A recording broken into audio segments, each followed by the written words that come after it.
in your face. Nice 57, go, go, go. Now a first carry for Melvin Gordon. And not much to speak of. Call it a 1-yard gain up to the 26.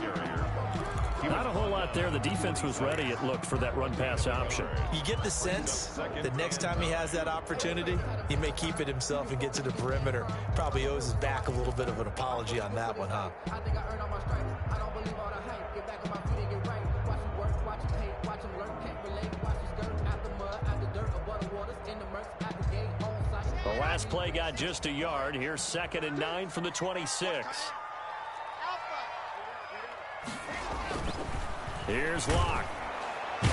He'll be taken down. The Jets get in there for the sack. The former 3rd overall pick, Quinnen Williams, there to bring him down. Great job defensively. I think he was trying to go through his progressions, find someone to get rid of the football. Before he knew it, he was on his back. So that just brings us right back to what you said in the beginning. A great job defensively. Nowhere to go with the football. That led to the sack.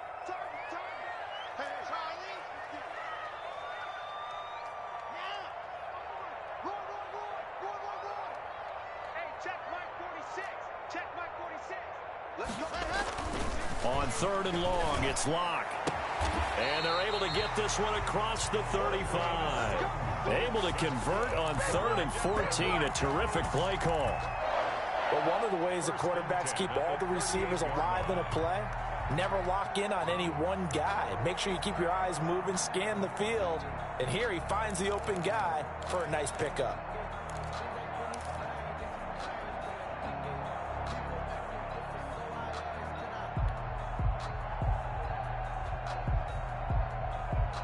So here's a 1st and 10 at the 38. Locke going to hand it off here to Gordon.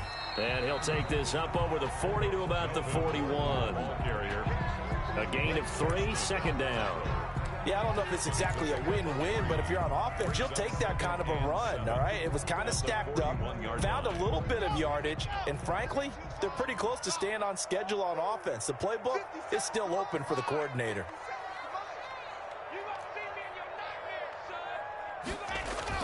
From the 41, Locke.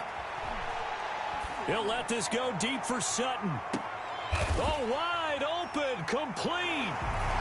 And he'll take it into the end zone for a Denver score. Cortland Sutton, 59 yards. And the Broncos have taken the early lead.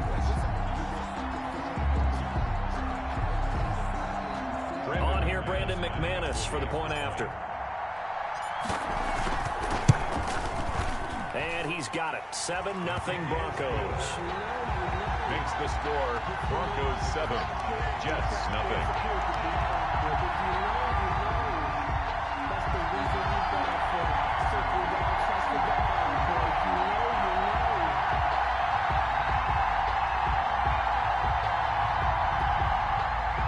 Brandon McManus to kick off for Denver. After the touchdown, here's McManus now to kick it away. Fielded near the back of the end zone. And Davis content just to bring this out to the 25-yard line. 25-yard line.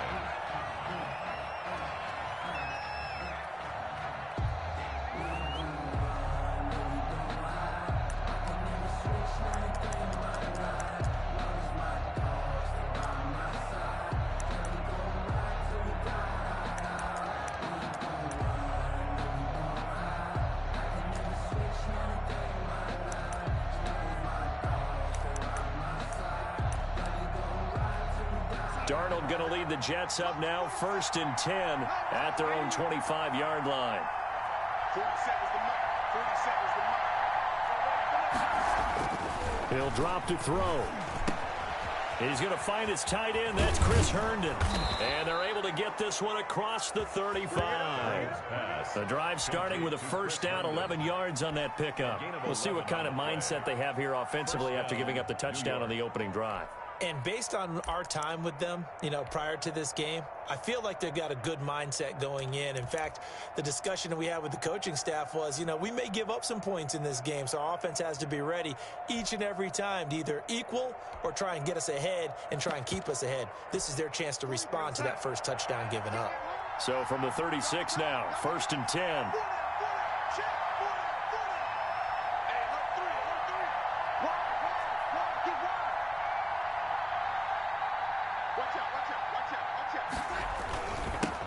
Now the former Terrapin, this is Ty Johnson. And very little room to maneuver. He'll get this down to about the 39. On the tackle that time, Shelby Harris. That's just a pile of bodies there, and that's when you kind of find out who's a tough guy, right? Who can stand up and make a play. It was only a 3-yard run, but for both sides, they had to walk away from that feeling like, okay, I can stand up when the going gets tough in here. 3 yards on that last carry. Here's 2nd and 7. Here's Darnold. And that'll be incomplete. Took a pretty good shot as he tried to pull that one in. Couldn't hang on, 3rd down. Well, so much for getting separation. No chance there. Locked down tight, forcing the incompletion on that attempt.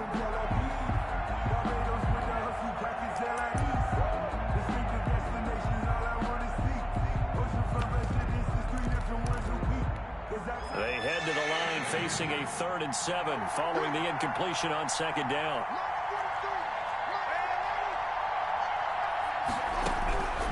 A shotgun snap for Darnold. He finds his target. It's Crowder. And he is going to have a Jets 1st down as they're able to get the 3rd down conversion. 17 yards for the Jets there as they've got themselves a 1st down.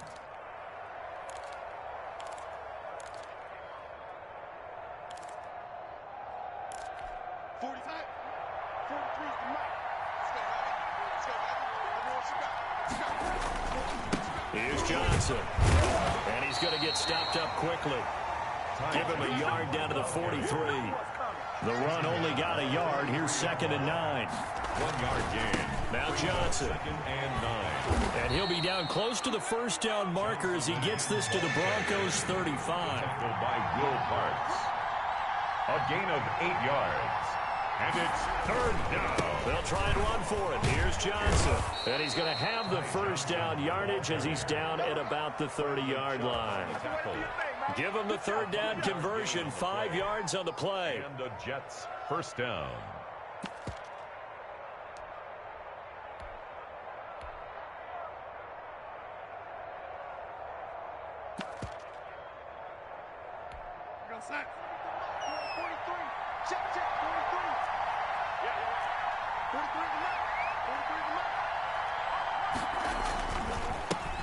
Now the first carry here for Blanco. They picked up 5 yards last time. Now they double it and get 10 here. On any explosive run, you can almost feel the ground shaking, and that's from the offensive linemen creating space for their runners. I had an old coach tell me before, they always told his runners, run around the offensive line in pregame. Get used to the ground shaking so you don't trip and fall when it happens in a game. On 2nd down, it's Johnson, and he'll get it down this time to the 17. 4 yards the pickup, 1st down. 2nd and inches is oftentimes an invitation for an offense coordinator to take a big shot downfield because he feels like he can come back on 3rd down and pick up the 1st down. But sometimes you just don't want to break tendency. Stay with what you are, stay with who you know, and go get the 1st down. That's exactly what they did. So from the 17 now, here's a 1st and 10.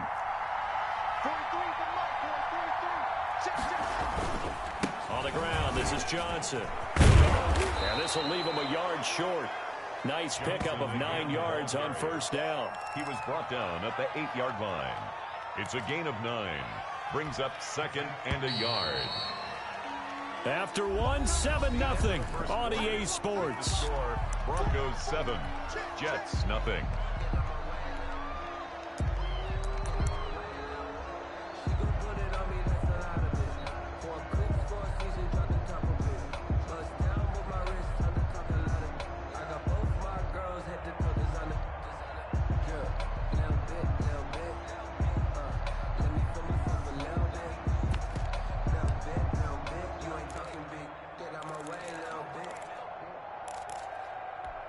Ball at the 8 here for second and a yard, maybe a touch less.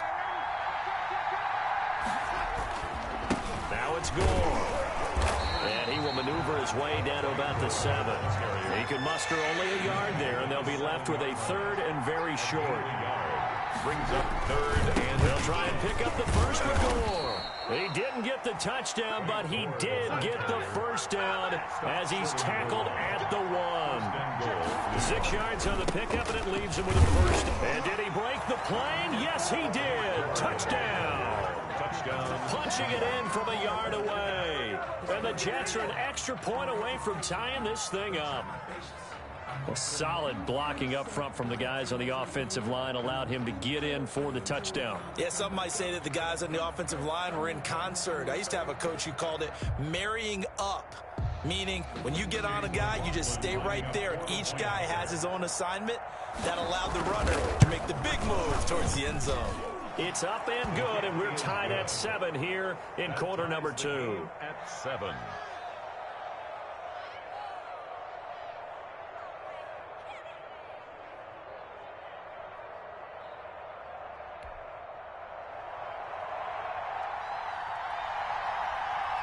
Each team's had it. Each team has scored. 7-7 here as the kick's away. And that one will bounce out of the back of the end zone, so we will start here at the 25.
The Broncos onto the field, ready to start their next drive. And that last drive, so effective in the passing game, resulting in the touchdown.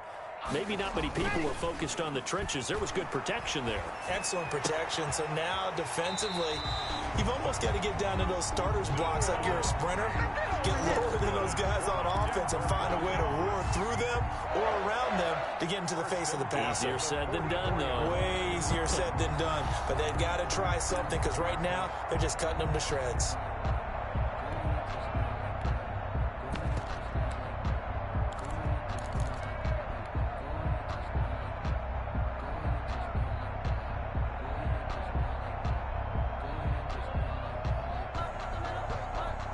Took just one play to move all the way to the 44 as they try again on first down. They'll give it to Gordon out of the shotgun. And he'll only get a yard, maybe two, up to the 46. Well, any lane that might have been open there was closed pretty quickly, and that was because the defensive front, they won that battle at the point of attack at the line of scrimmage. They used great leverage, held their spot, and stacked him up.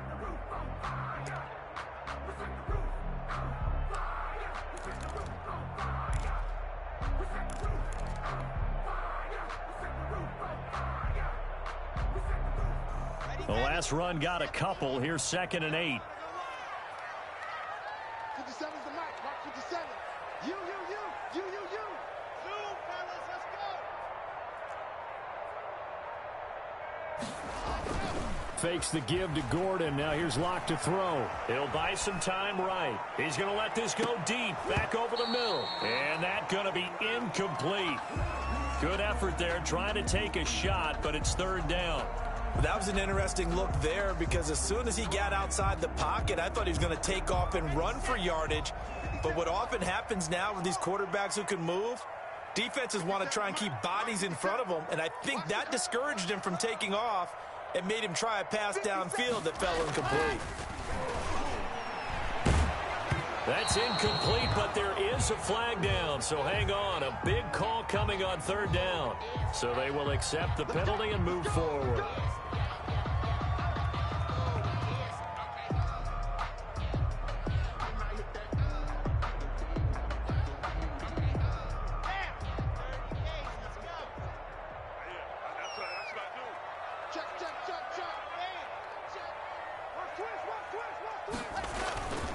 Following the penalty, here's Gordon. Nifty move by Gordon, and he works free.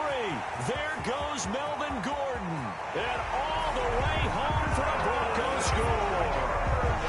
Melvin Gordon, 49 yards, and the Broncos have taken the lead.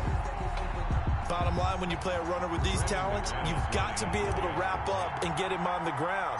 Or the first person who gets there, hold him up long enough for the next wave to get there and get him down. Otherwise, he will continue downfield and find pay dirt. Extra point from McManus is good. And that makes the score 14-7.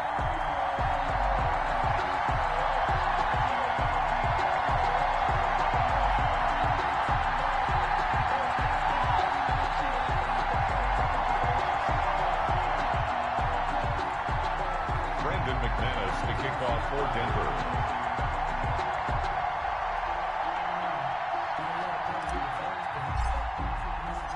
After the touchdown, here's McManus now to kick it away. Fielded in the end zone. And Davis content just to bring this out to the 25-yard line. Their own 25-yard line.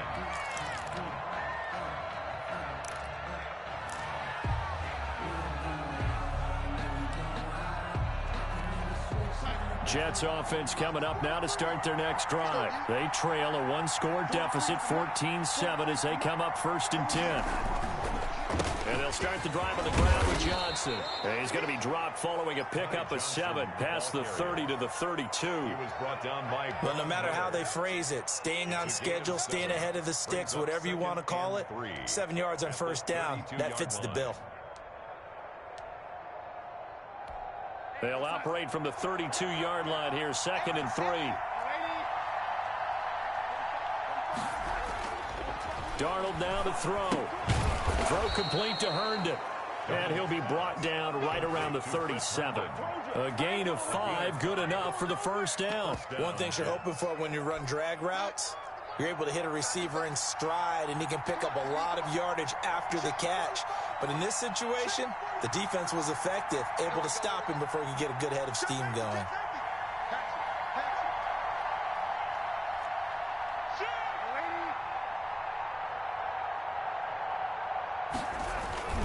First down carry here for Johnson. And he'll take this up over the 40 to about the 41. Johnson, the ball carrier. Give him 3 on first down. It'll set up a 2nd and 7. It's a pickup of 3. Brings up 2nd and 7 at the 41-yard line.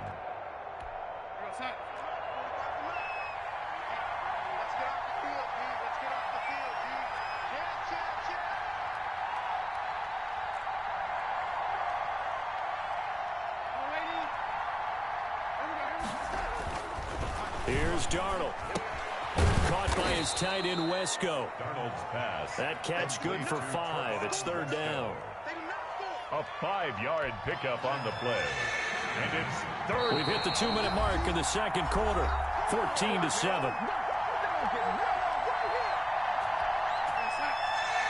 A reminder, coming up at halftime, Jonathan Coachman will join us from Orlando with our halftime report. But business to take care of before we get there. A 2-minute drill before the coach's 2-minute drill. Yeah, boy, from up here, I don't think Johnson got there. No, he did not.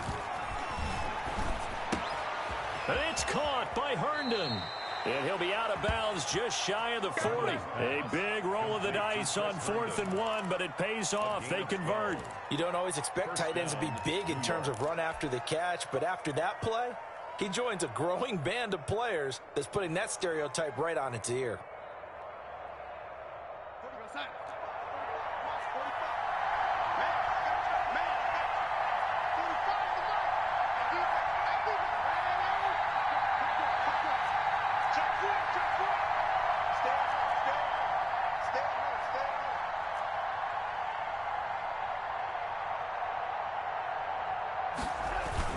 Now a 10th carry for Johnson. And he's taken down inside the 30. 15 more there, and they're on a roll. It's another first down. Well, if they continue to run the football this strong, right up the middle, I don't know if they can wait till halftime to make adjustments. They better find a way to get it done series to series. I don't know if they need to sub some guys out, bring in extra people, maybe change what they're doing on the defensive side of the ball.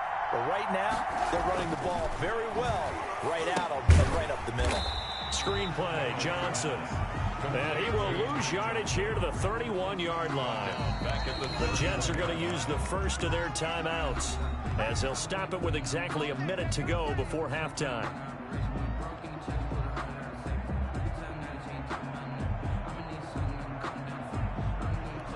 So maybe just a momentary setback on what's been a great drive so far, but 2nd and 13 here.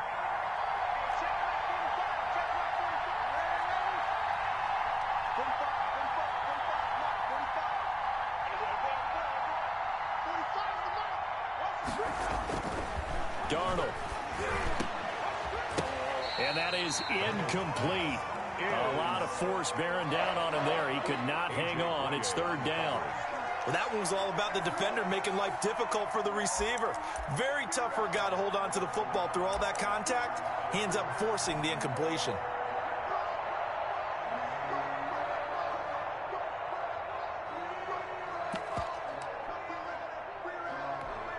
An incomplete pass on that last play, and that means they'll need to come up with something here on 3rd down.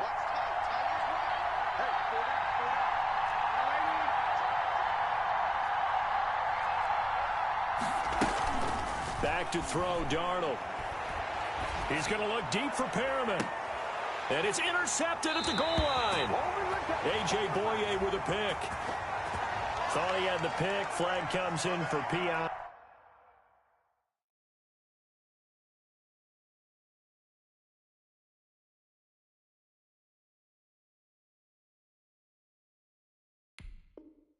So cancel it out. Interference. Oh, a killer for them.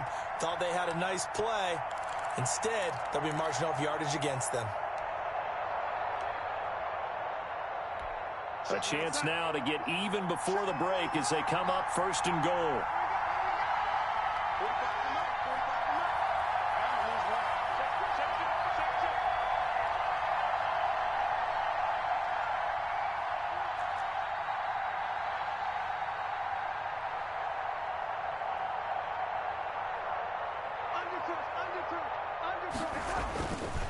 They'll run it with Johnson. Nothing doing there. They're going to wind up holding him at the 2. No gain there, and it's going to set up second and goal. They're right there at the 1. No gain, but don't let that stop you. Line back up and keep going at them. If I'm them, I'm thinking about going at it 4 straight times. They'll try and push it in with Gore. And just a short gain that time as they're able to get him down. Now the Jets going to use the second of their 3 timeouts as they'll stop it with 27 seconds remaining here in the second quarter. 3rd down and goal. This Denver defense trying to hold up for one more play. They'll try to run this one in. And he is in. Touchdown, New York. Frank Gore with his second touchdown here in this first half.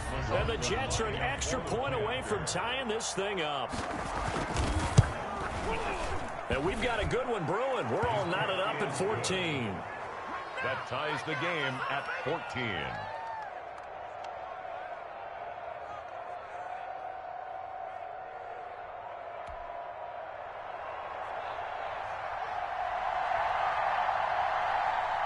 This one tied at 14 now as he sends this one away. And they'll let that one go as it skips through the back of the end zone for a touchback. 25-yard line.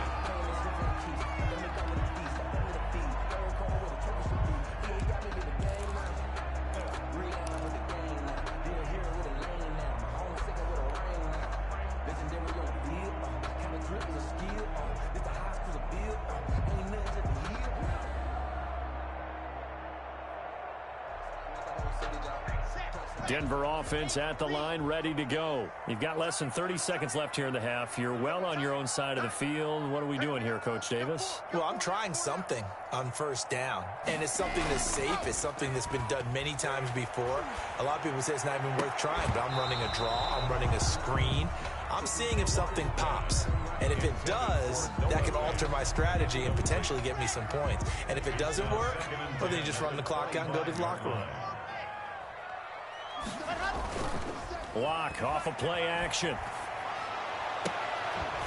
And that is incomplete. Down to 15 seconds now. Incomplete. Brings up 3rd down and 10.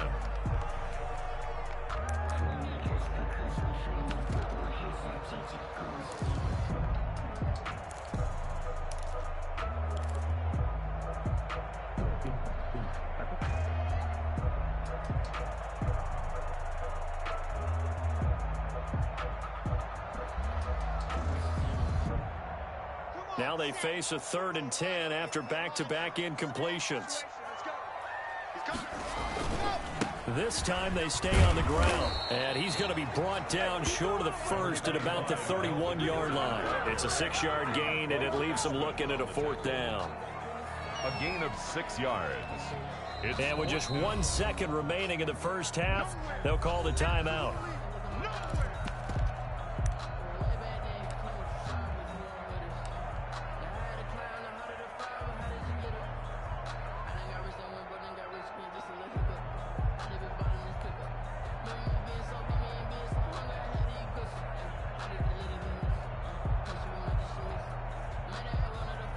And likely time for one final play here in the half, so they will go for it on 4th down. A final shot before half for Locke. Flush to his right. He may try and run for this. That's it for the first half. 2 more quarters to go. We'll have plenty more to see after the break. And we welcome you back now. Alongside Charles Davis, I'm Brandon Gordon, getting set for quarter number 3 here. Brandon McManus to kick off for Denver. And ready to get the party started for the second half. It was an even first half, all tied on the scoreboard. Returnable here for Davis. And they're going to start this drive in pretty good shape, up past the 30. On the return, the Jets take over 1st and 10 at their own 31-yard line. That's the reason we ball for. Circle round twice for the encore. If you know, you know.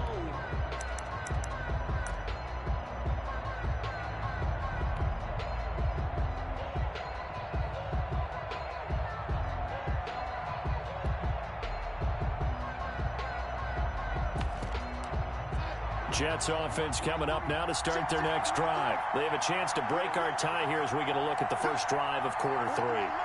And it's such a tone setter, isn't it? Because both sides trying to seize momentum to begin the half. What do they have dialed up that'll give them an advantage to move the ball downfield? Let's find out what they have dialed up. 7 yards on the pickup there, and it'll leave them with a 2nd and 3. 39-yard line.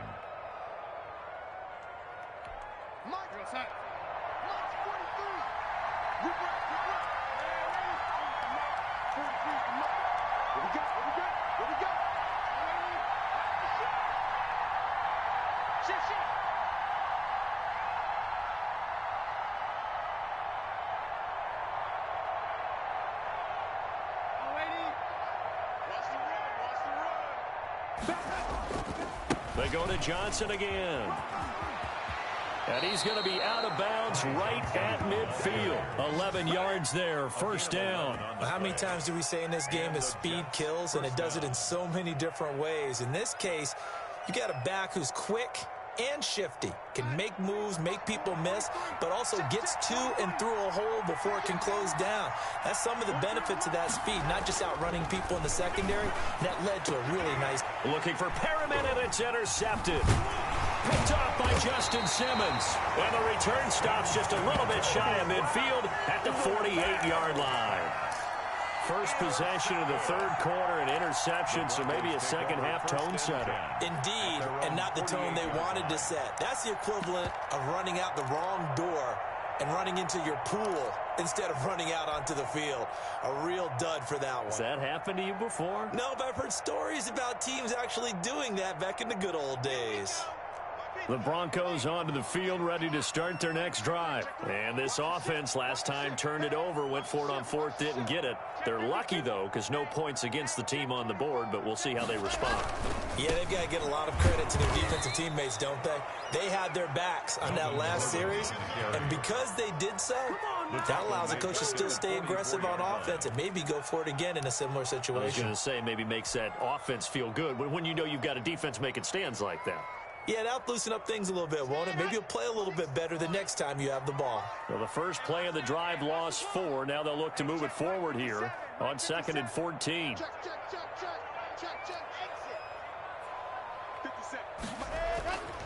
Locke going to throw. He's got his big tight end, Fant. And he'll be out of bounds just shy of the 40. 15 yards on the play, first down. Nice job there of utilizing his big target. He didn't overthink it. Understands the catch radius. Understands that he knows how to use his body to keep defenders away from the ball. And puts it right out there for the nice pickup.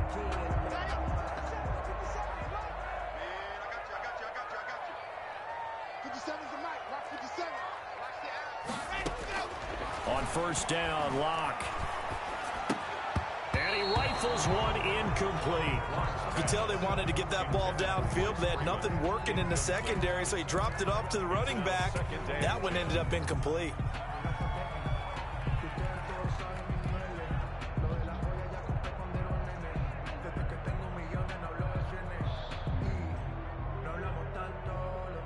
Third quarter, all tied up. This is 2nd and 10.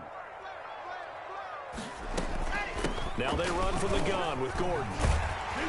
And he'll bring this one inside the 35. They get 7 out of that, so they're left with a 3rd and 3. Well, this play sequence was really kind of called in reverse. Incomplete pass on 1st and 10.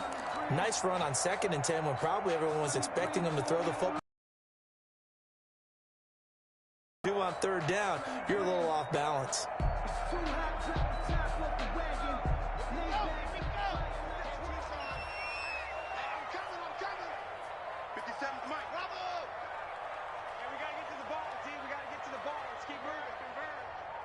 57's the mic.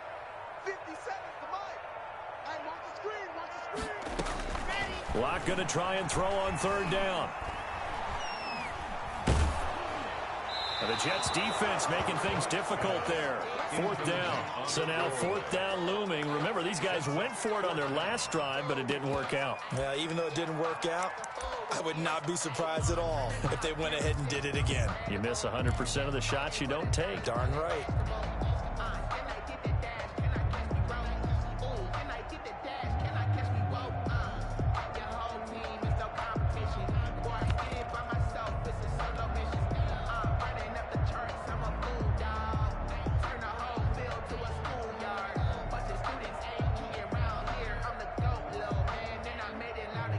Would have been a decently long field goal, 51 yards from here, but instead they're going to go for it. 57. Mike, 56. They'll go for it. It's Locke. He lets this one fly toward the back of the end zone. And this is caught for a Bronco touchdown. K.J. Hamler, 34 yards. And the Broncos have broken the tie. Wow, talk about a big fourth down conversion for the score. Defensively, how do you let that happen? I think you start with the offense, and you give them credit for going for it, having that type of, well, let's face it, audacity. But defensively, I think you're right on target, partner. There's no way something like that's supposed to happen in that situation. You're supposed to be able to shut that down and get the ball back for your own team. Instead, they give up not just a big play, but a touchdown. A break there for this offense as they will get a chance to start at the 40-yard line. And that drives coaches insane, doesn't it? When they see that happen, it just doesn't feel right, does it? Plus, you're giving up yardage.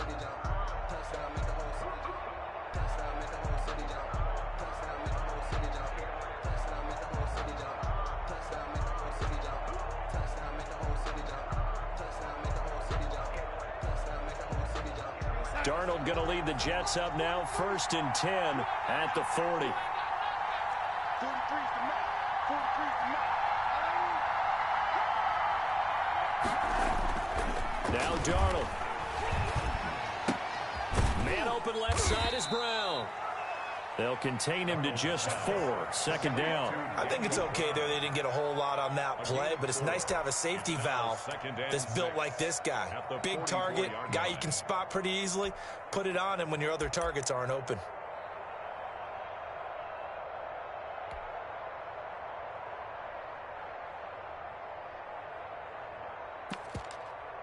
We're gonna sack. 4 yards on that last completion, so that sets up 2nd and 6.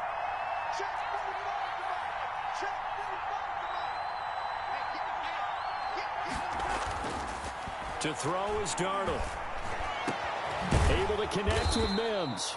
And he takes this one down almost all the way to the 30. A first down there on a pickup of 25. They've been struggling in the passing game. Do you like the aggressiveness there? I mean, it worked on that play, but do you like it? I do, because a lot of the time you're struggling because your passing lanes are clogged. That usually happens when you're throwing the ball underneath. People start to press up on you. Push them deep. Find some space and open things up again. Being aggressive there, I think, will pay off for them. On first down, Johnson.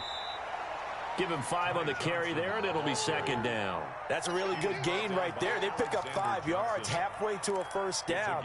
The only problem now in the huddle, everyone's going to want to touch the football. Be a lot of chattering now because they've seen that they can move the line of scrimmage. The first down run got 5. Here's 2nd and 5.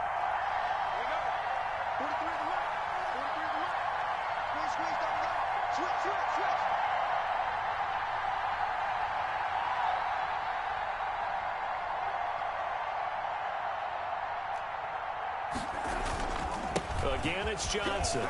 And not much of a hole there as he gets it down to about the 24-yard line. 3 yards is half of what they needed. Now can they get the other 3 here on 3rd down? And it's 3rd down.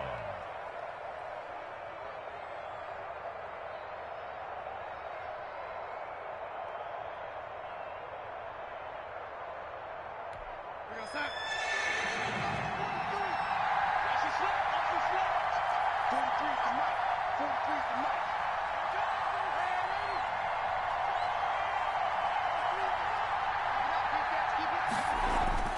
Now it's Darnold.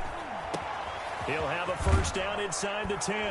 And he'll finally be taken down at the 2-yard line. Well, they were in search of a short gain on third down, and they wind up nabbing over 20 yards.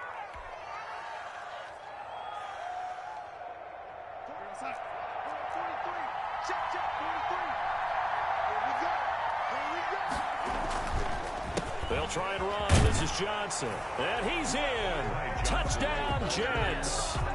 Taking it in from 2 yards out. And the Jets are an extra point away from tying this thing up. And they drew up the counter there. It worked. They're glad they drew up the counter. And a lot of times what you're trying to do is just simply get the defense moving in one direction. It doesn't take much. Even one step's enough. Get them going in one direction and then cut back against the grain and let your running back finish it off and get the work done.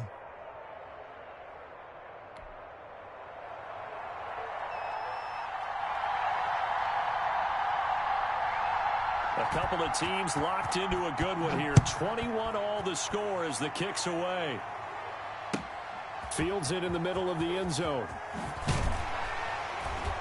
And he will be taken down here on the return on what will wind up being the final play of this third quarter. Welcome back now to Denver. All even as we get ready to start the fourth.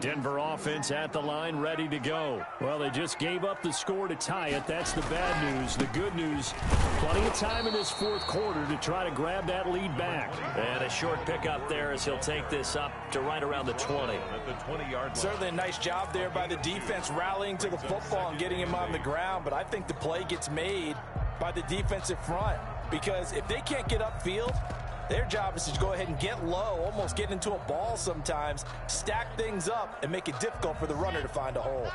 The last run good for 2. Here's 2nd and 8. They fake the handoff. Now Locke. And they're going to get this beyond the 40 before he's taken down. 23 yards the pickup there. Tell you what, he's been able to put the ball in some tight spots all game long. That throw, no different. Yeah, a lot of people would call it a gutsy type of a throw. I think he looks at it as, I can do it, so it's not that big of a deal to me, and I'm going to keep firing.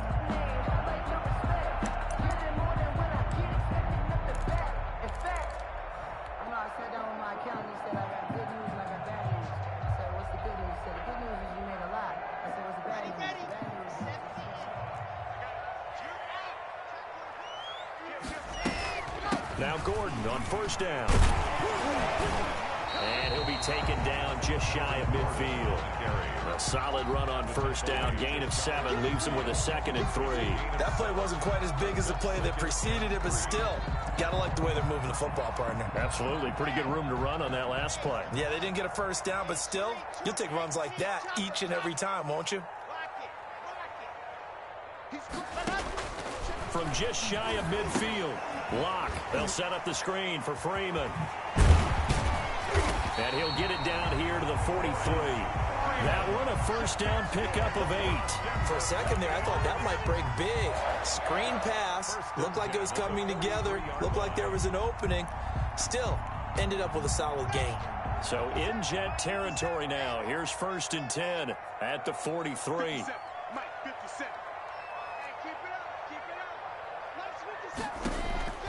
Locke working out of the gun. He's going to let this go. Back of the end zone. And this is going to be intercepted. Picked off with great anticipation. And a big turnover there as his guys will get the football back.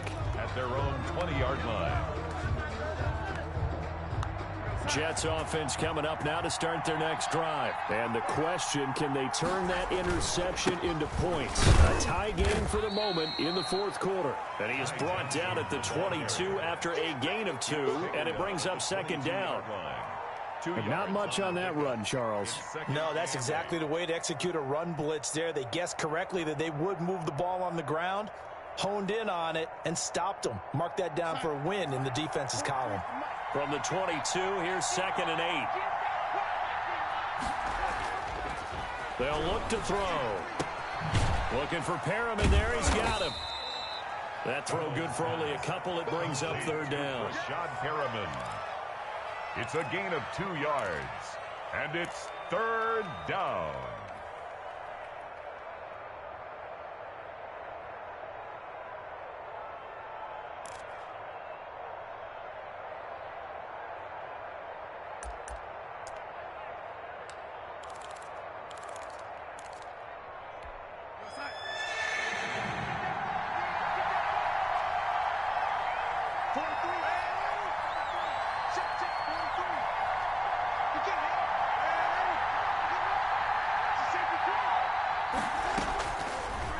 From the gun.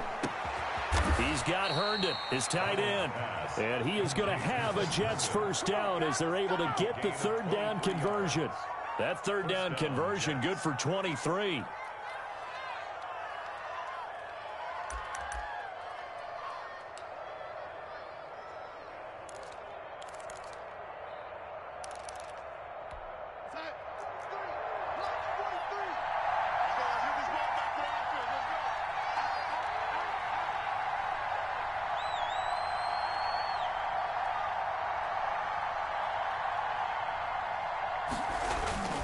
Here's Johnson. He's been busy this afternoon. And nowhere really to go there. He'll take this up just shy of midfield. Credit him with a 1-yard gain there to make it 2nd and 9. Brings up 2nd and 9. Getting down to the good stuff. All tied with 2 minutes remaining on EA Sports.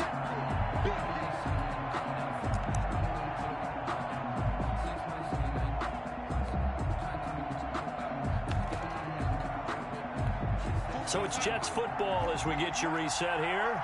And let's see what they've come up with offensively after having time to talk it over.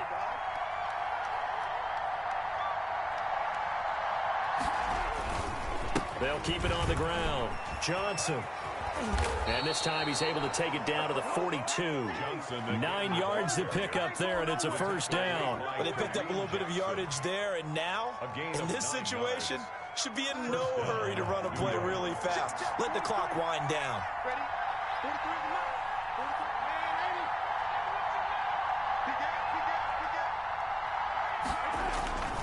Man, 80. Here's a 20th carry for Johnson. And he is going to lose yardage here. Officially, it's a 1-yard loss. That's going to bring up 2nd and 11. They're making steady progress, but I see your face. You're worried about that clock. I'm worried about the clock, and at some point, you have to have a splash play in there as well.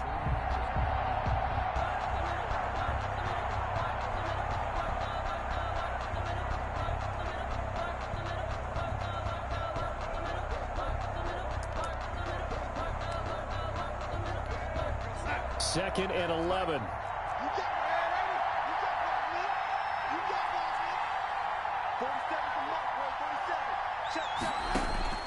Darnold now to throw. And this one taken in on the right sideline, but not in the field of play. They say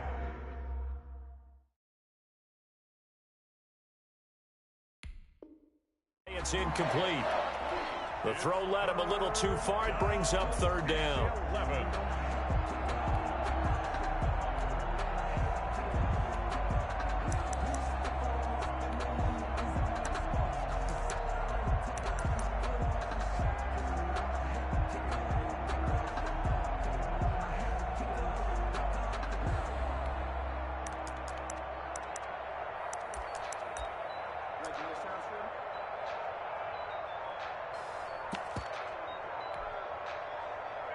The Jets are going to use the first of their timeouts as they get the stoppage with a little over 50 seconds left to go in the game. Let me breathe for a minute. Let me breathe. Seventh play of this drive coming up, but a long way to go on third down.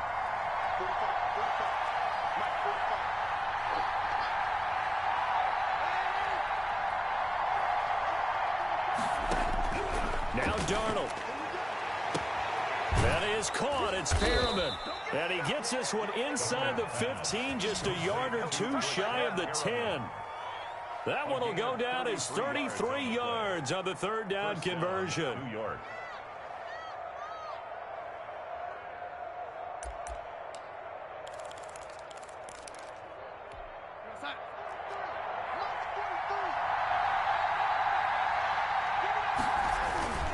They go back to the ground with Johnson. And a short pickup there down to about the 9. Now the Broncos are going to call the first of their timeouts as they get it with 16 seconds remaining on the clock.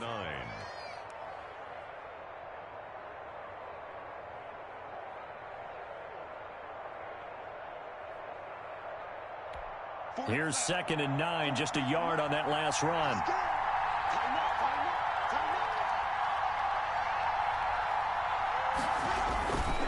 Back to the ground, this time with Gore. And a short pickup there down to about the 9. Now the Broncos going to use the second of their timeouts as they'll stop it with 13 seconds left to play.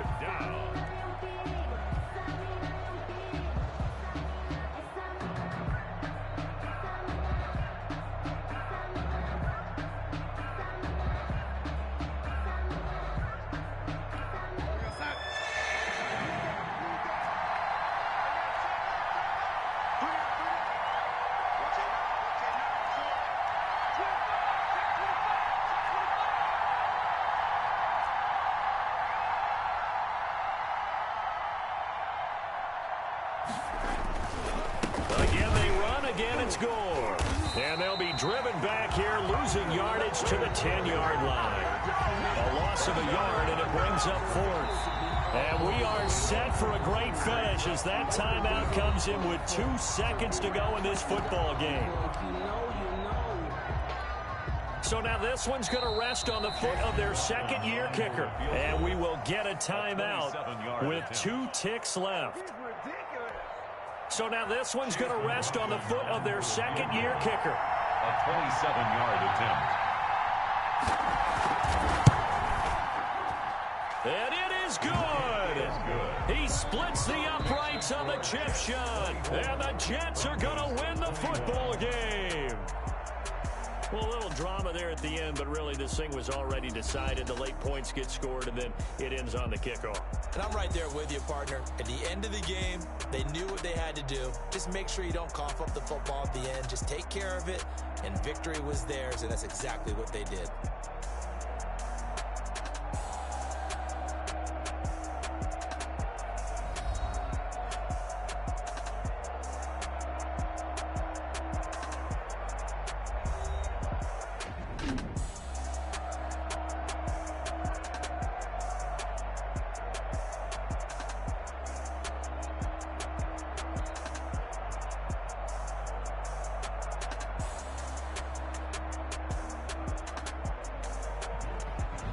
So that'll just about do it for Charles Davis. I'm Brandon Gaudin. You've been watching the NFL on EA Sports. For more, log on to easports.com. Enjoy the rest of your afternoon, everyone, as we say so long from Denver.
That's a lot of it. 4 coops, 4 seasons, drop the top of it. Bust down, but my wrist, time to talk a lot of. I got both my girls head to toe designer. Drip, little bit. Let me feel myself a little bit. Little bit. You ain't talking big. Get out my way, little bit. I can't hear the hate, got a lot of it. Take these bands to the bank, let them rot in it. So much ice on me, I wish I had 2 necks. I got homies that can sleep without 2. I got homies that can sleep without Gucci and Chanel, I got a lot of it. Walk up in the spot like, hey, what poppin' in? Come pop it for me cause I'm rich and poppin' in. Yeah, drip, little bit. Let me feel myself a little bit. Little bit. You ain't talking big, get out my way, little bit. She gon' put it on me, that's a lot of it. 4 coops, 4 seasons, drop the top of it. Bust down, but my wrist, time to talk a lot of. I got both my girls head to toe designer. Drip, little bit. Let me feel myself a little bit. Little bit. You ain't talking big, get out my way, little bit. West LA, that where you find me though. Cha-cha matcha with a rockin' black clothes. Whippin' around that Batmobile, duckin' 5-0. If you step to me, then be prepared for smoke, little bro. Let me feel myself a little bit. Let me blow this down a little bit. Drip, little bit. Let me feel myself a little bit. Little bit. You ain't talking big. Get out my way, little bit.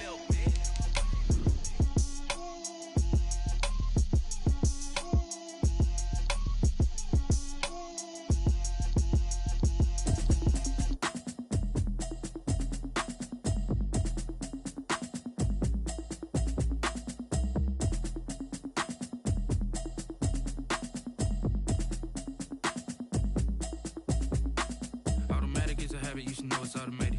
I've been getting to it, I ain't noticed y'all was hating. Brand new chick, she don't know the occupation. I just wanna know that I can hold a conversation. Oof, I don't know what y'all debating. I've been waiting for you, now I'm running out of patience. Running up a check, trying to run an operation. Went broke in the check and put 100 out of savings in. I can tell now that you ain't talking about nothing. I'ma need something I can calm down from. I'm gonna pull it with the bar down one. 6 months in, I ain't down once. Trying to tell me what you know about me. You don't know nothing, keep it real with me. She said she ain't trying to deal with me. Okay, cool, you can sell that seat. I'm just hoping she don't fail. Cause when she do, I don't know what I'ma do. All that I heard that y'all was talking, it was comical. Pull up in your city for the evening, what you trying to do? Cause I'm open to it. I know that you missing, but you gon' get through it. I can help with it if you need that. This is the NFL on EA Sports as we welcome you to MetLife Stadium here in East Rutherford, New Jersey. This is the scene just before we came on air. This New York crowd fired up by the arrival of their G-men as they burst from the locker room. They're ready to go as the Giants get set to match up with their rivals and co-tenants here in the building, the New York Jets.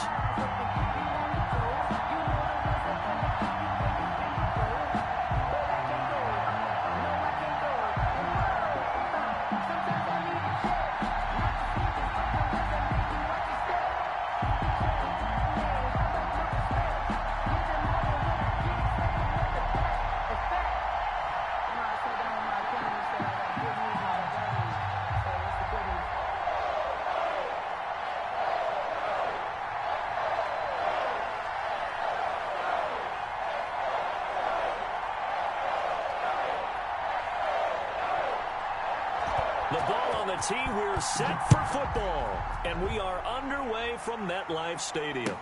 Taken in the end zone. And they will elect to not bring this one out as our first drive will begin at the 25.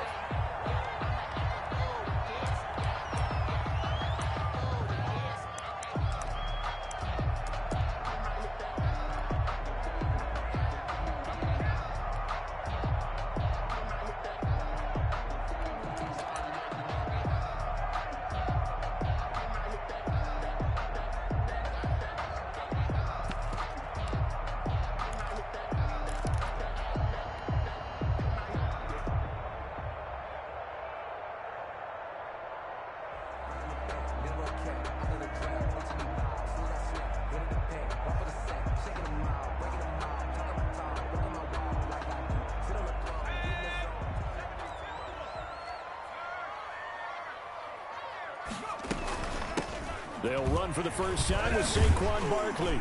And he's going to get a solid gain of 9 before being brought down. Second and right at a yard. That's a really nice job by them picking up the run blitz and detecting it and blocking it and turning it into a nice run. And a lot of times you think if you blitz a running play, you're going to smother it. But a lot of the blitzers, they come in a little bit high. They don't have great leverage, and they're easily blocked and turned to the side. Maybe a good spot to take a shot. Here's second and a yard from the 34.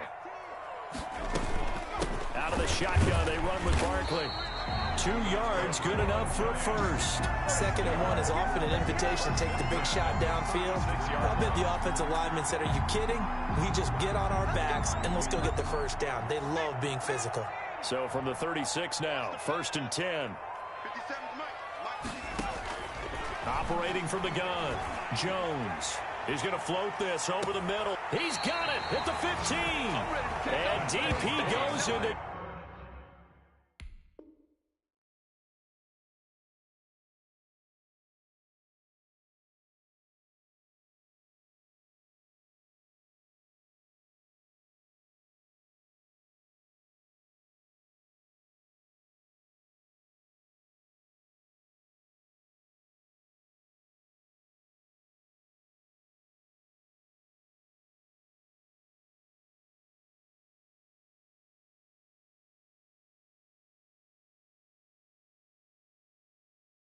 Jets territory before being taken down. 10 at the 14-yard line.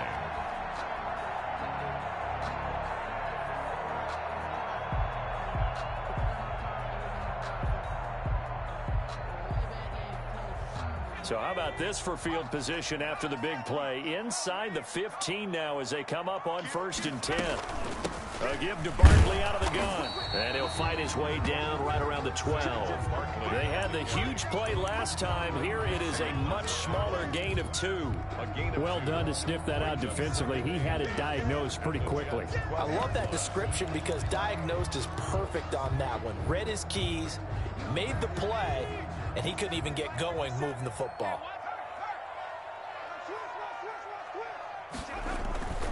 Jones with a handoff to Barkley. And he'll be taken down here at about the 11. Another 2-yard gain there, but they'll need to do better this time. It's 3rd and 6. 2 yards on the first down carry, and then followed up by 2 yards on the second down carry. Well, that's definitely not going to be enough to get the job done. Wasn't the expression 3 yards in a cloud of dust? Now they're going to need 6 on 3rd down to keep the drive going. Here's Jones to throw on 3rd down. 6 yards in the wrong direction that time. Not only that, but it brings up 4th. On 4th down, on is Graham Gano for the Giants field goal. From the left hash, this from 34. And the 11-year veteran bangs it through. And the Giants are off now to a 3-0 lead. In the end, the opening drive, Charles, does yield points. Maybe not the touchdown that they wanted, though. Yeah, but bottom line, they wanted to get something out of that drive, and they did that. 3 points, they won't turn that down at all. The Jets take over first and 10 at their own 25-yard line.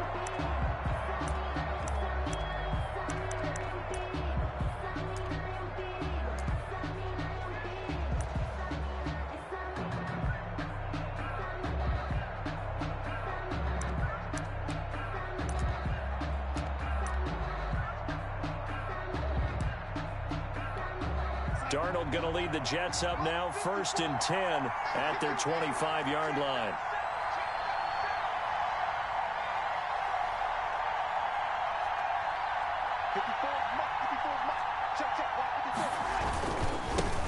Now the former Terrapin, this is Ty Johnson. And he'll wind up with about 6, up past the 30 to the 31. He was brought down by... All right, Brand, I know we're in the early going here, but those kind of runs, they're going to open up a world of opportunities for this offense going forward. 31-yard line.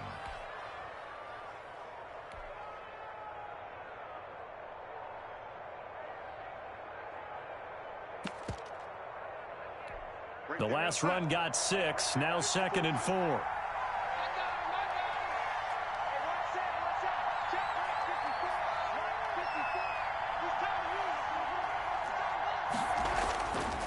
Here's Darnold. He's got this one completed to Mims. And he'll be out of bounds, but able to get it up past the 45. Good work after the catch. Gets him 15 and a first down. And this was a nice example of an offensive coordinator scheming his guy open. Just a little underneath route, just trying to free up some space, and it worked awfully well. Got him not just space, but plenty of room to run after the catch to pick up really nice yardage.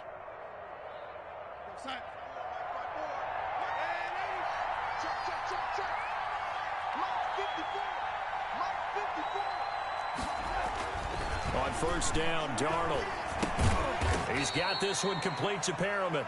A good rally to the football keeps him to only a yard, and it's 2nd down. One thing we do know, he's going to get his catches. So as they move forward defensively, got to continue to focus on not giving up the big play when he does catch the ball in the secondary.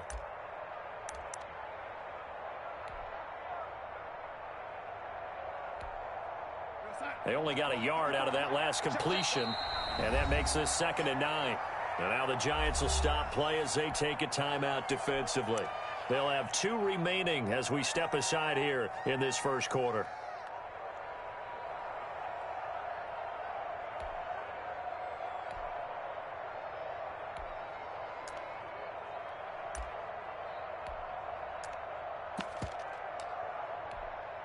Now it's 2nd and 9.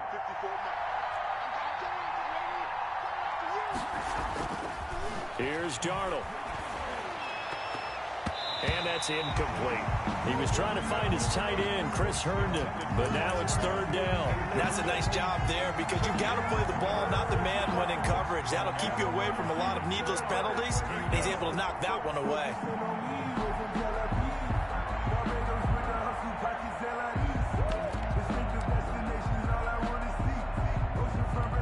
After an incomplete pass on 2nd down, that'll leave him trying to convert on 3rd and 9.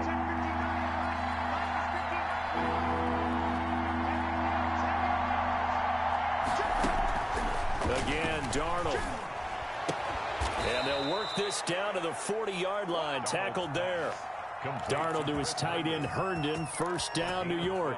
Nice job keeping that opening drive alive, and they're in plus territory, that part of the field where you really want to convert on 3rd down. They did. Big-time pickup for them, and now I think the aggressive play callers think to themselves, this part of the field, I take my shot at the end zone, because the closer you get to the end zone, the field gets condensed. Makes it a lot tougher to run those routes. You still got a chance to actually run past people right now. Take your shot at the end zone early in the down and distance count. Darnold completes it, and he takes this just a few yards shy of the red zone before going out. Another nice gain, 16 yards there, and a first down again.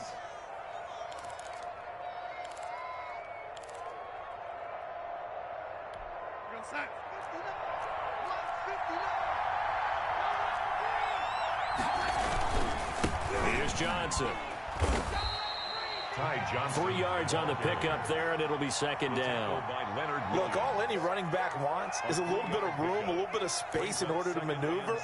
But he also understands how difficult it is for his offensive line up front. So if they give him any space, he realizes his job to make more out of it than what they give him. Picks up 3 on that carry.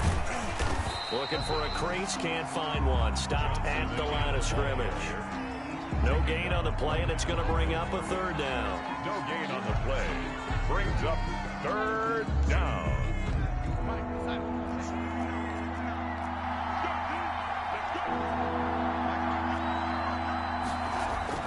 Darnold now to throw.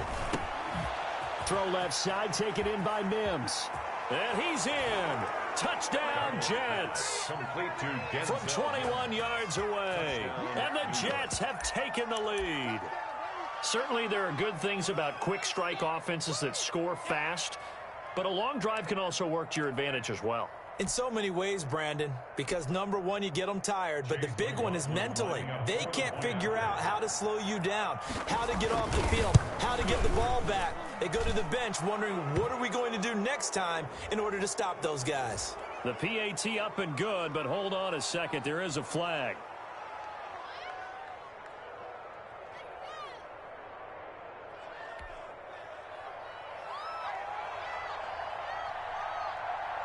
Out is the kickoff unit as they run up and send this one away. Fielded a couple yards into the end zone. And beyond the 20, but not by much. In fact, just a yard pass there to the 21. Their own 22-yard line.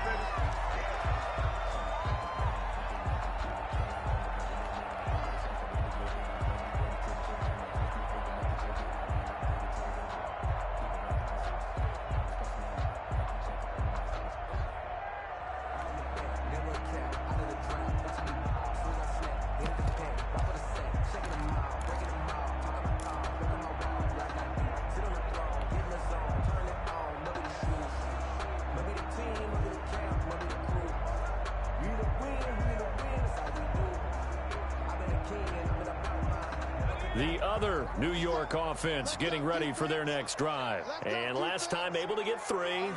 It's not what they wanted. They wanted 6, but they got at least something. They mustered something out of the drive. They'll take it. I like the way you've described it. Not ideal, but they'll take it. Anything to put some points on the board. But this time on offense, they don't want to see the field goal kicker trot on the field. They want that ball in the end zone. Yeah, they'll be going for 6. After 1, 7-3 the score on EA Sports. 7, Giants 3.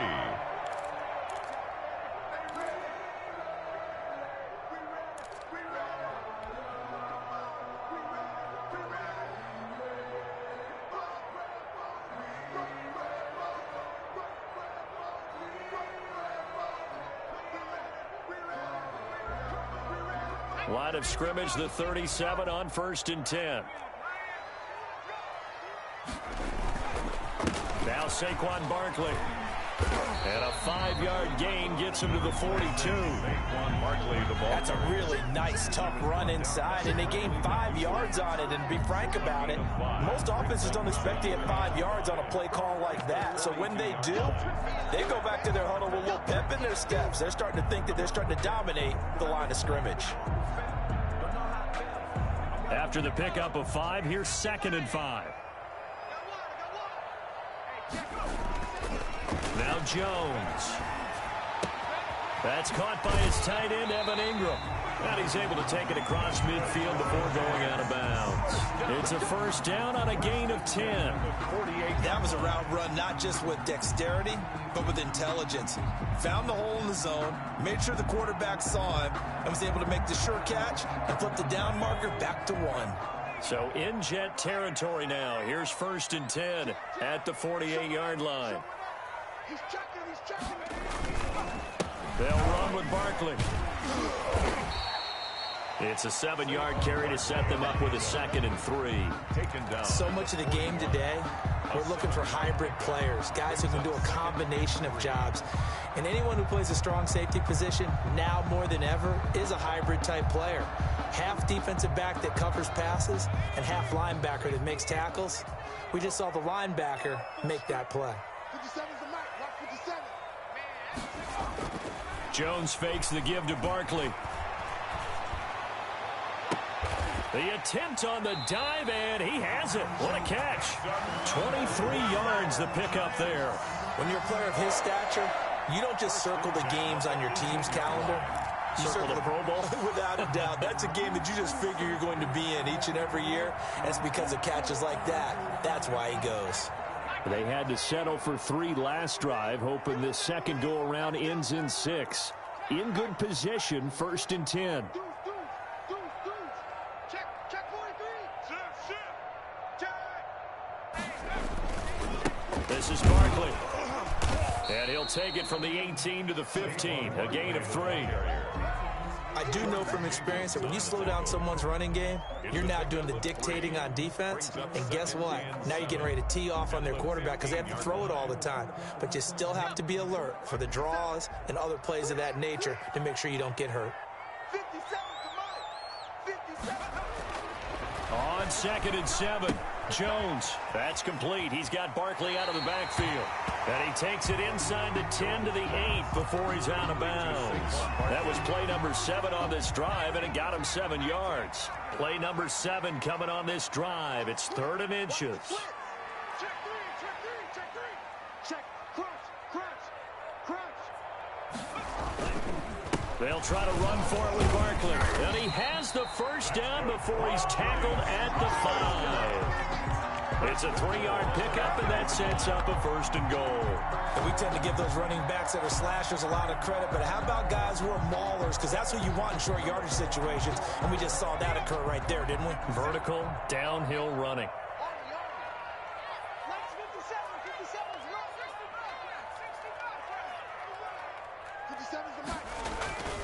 Jones off the play fake, sliding out of the pocket to the goal line, but it's incomplete.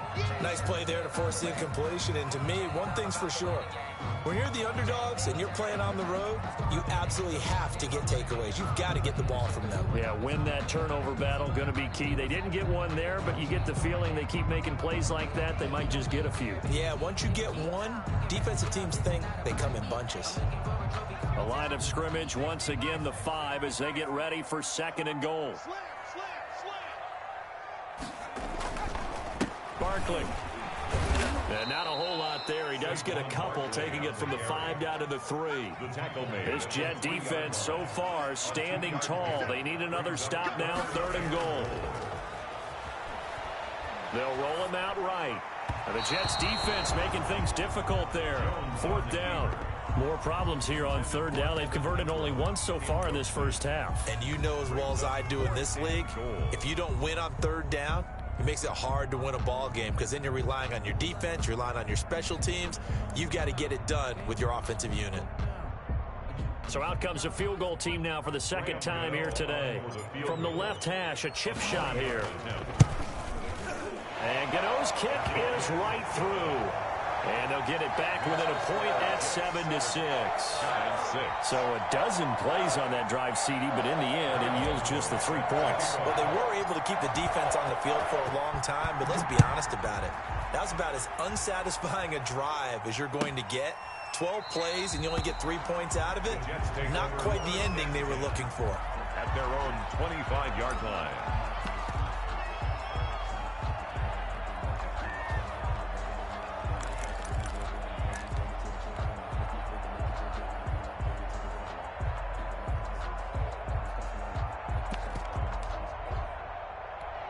The Jets offense ready to go in this battle of New York. And they're hoping to redo their efforts in the last drive when they got into the end zone. And just think of what it's like now on the sideline. Because when you score a touchdown, you have to go over and look at the tablet and see what you did on the last drive. When you scored points, it's a whole lot better view than when you're trying to figure out how to fix things there.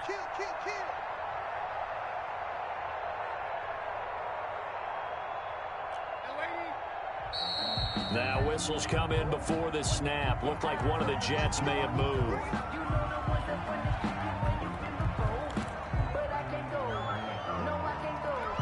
A false start backs him up 5. 1st and 15.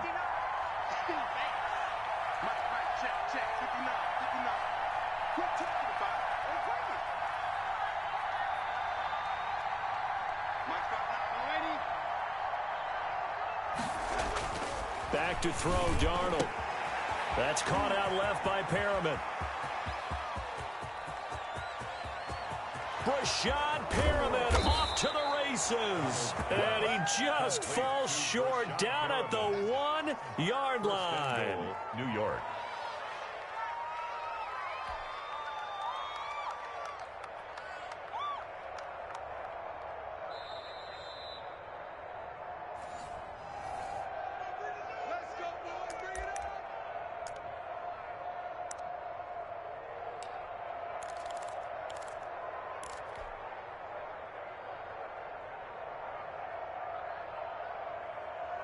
Well, that didn't take long. One play, and we're already looking at a 1st and goal situation.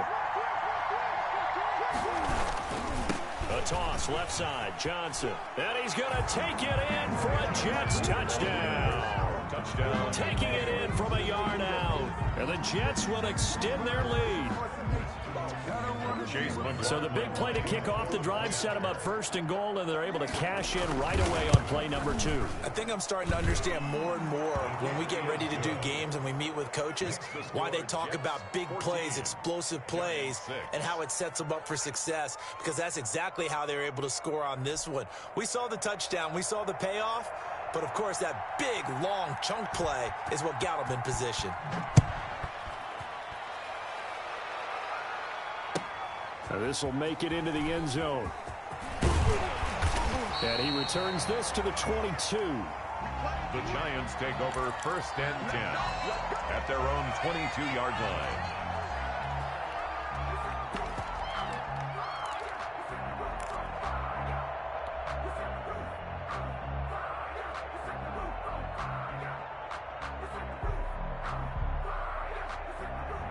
The other New York offense getting ready for their next drive. They're kind of searching for that magic elixir. You know, they're moving the football a little bit, but not with any great consistency.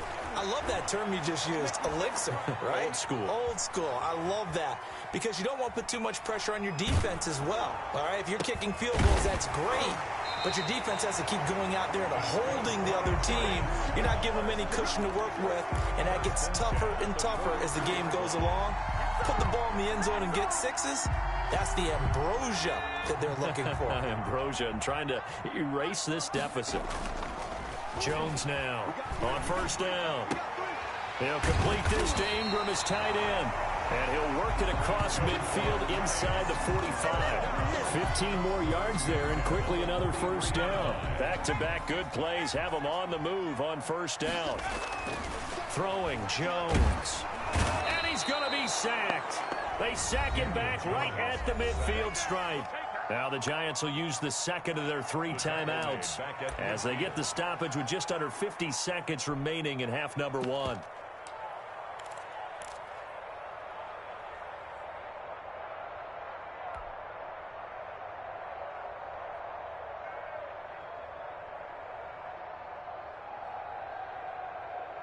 Don't need it all back at once, but you figure they're going to need something here. 17 yards to go on 2nd down. Let's get off the field. 57's Mike. Mike 57. Hey, watch the slant. Watch the slant. 57. From the midfield stripe, they'll look to throw. That's complete left side to Shepard. And they'll wind up getting this one all the way down inside the 20. The Giants going to burn their 3rd and final timeout as they'll stop it with just over 40 seconds to go in the 1st half.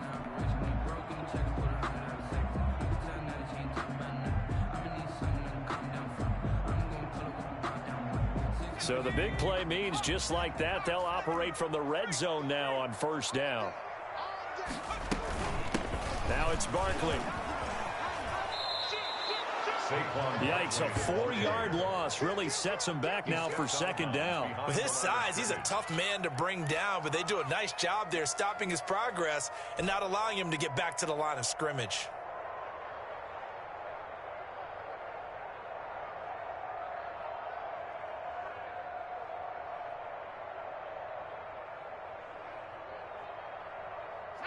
Second and 14.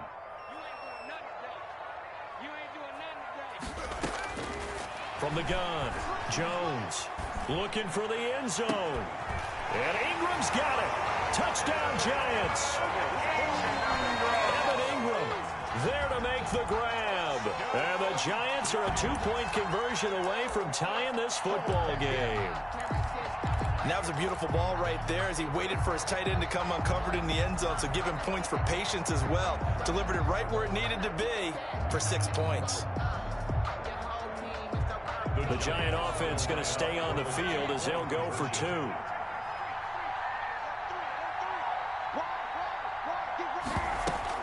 They're going to run it with Barkley.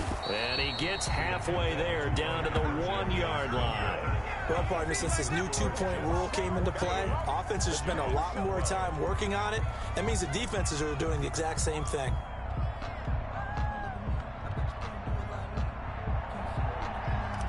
Gano set to kick off. Gano now following the touchdown here to kick it away.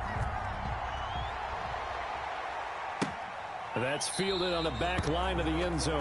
And Davis content just to bring this out to the 25-yard line.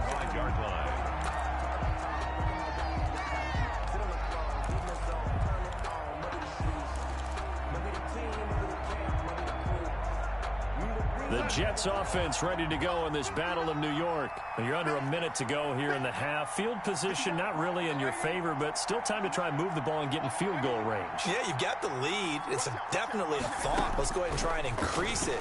But at the same time, I don't like the odds. I don't like where they are on the field. Got the lead. They've done well in the first half. Don't mess it up and go into halftime looking at each other wondering what if. When you see zone defense and you know you've got a drag route on as your primary call, you've got to be really careful as a passer about how far you let your guy go because he might wander into some tough coverage. Throwing again on second down. Darnold able to connect with Mims. The Jets are going to use the first of their timeouts as the stoppage will come with 23 seconds to go till halftime. Third down.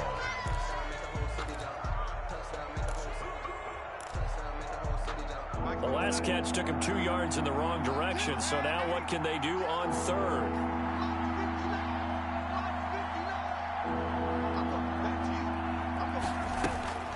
Now Darnold. He finds his target. It's Crowder.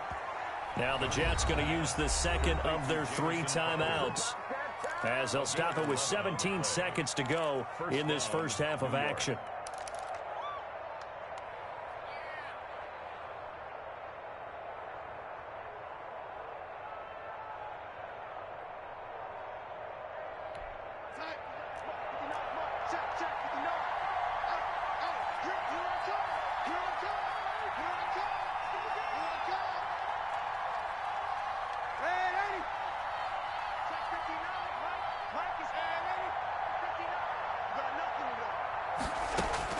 On 1st and 10, Darnold. He'll air this one out for Mims. Got a man. It's caught inside the 10. Now a signal and a timeout call as it comes with 9 seconds to go in this first half of play.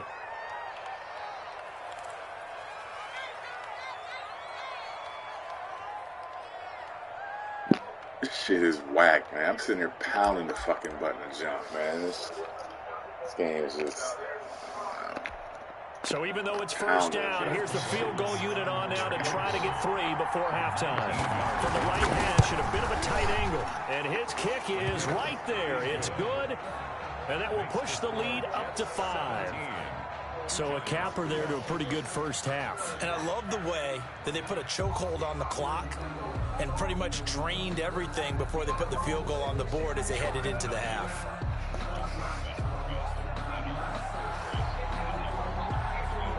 So 6 seconds, all that remains of this first half as the kick is away. And that one will bounce out of the back of the end zone, so we will start here at the 25.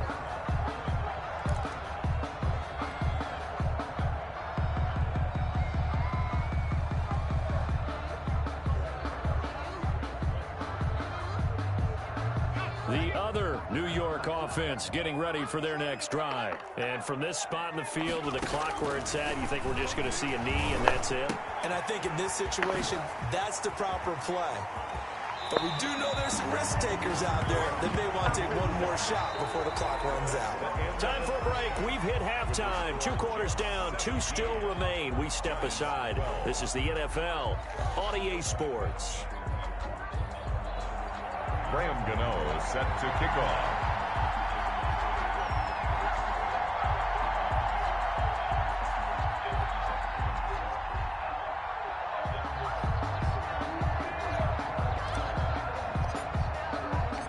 And the Jets set to receive this third quarter kickoff, and they have the lead as well as we are underway in the second half. Fielded near the back of the end zone. And Davis content just to bring this out to the 25-yard line.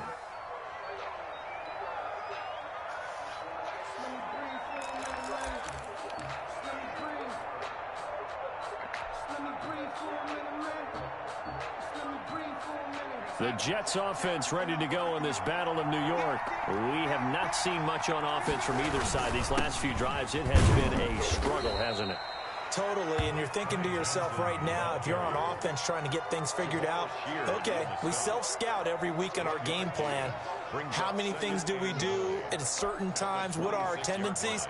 Time to go to some of those tendency breakers and try and create some offense. They always have those in their back pocket, don't they? You have to, and if you don't keep abreast of what you're doing, you lock into a rhythm and make it easy for the opposition. Looking for tendency breakers right now.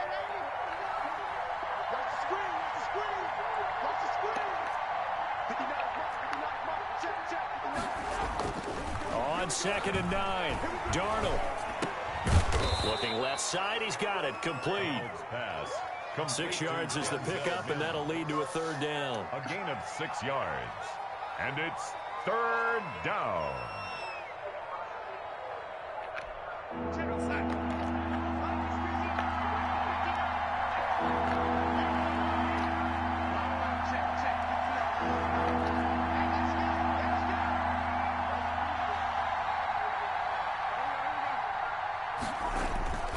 Darnold. Throw complete to Herndon. And this effort won't be enough as they rally up to stop him a couple of yards short. Good defense holds him to only a yard, and it'll be 4th down.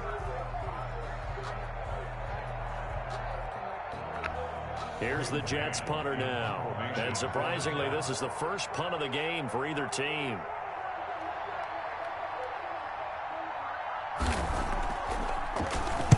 He gets this away. It's a good one, drawing toward the sidelines. And this will be up to the ruling of the side judge here.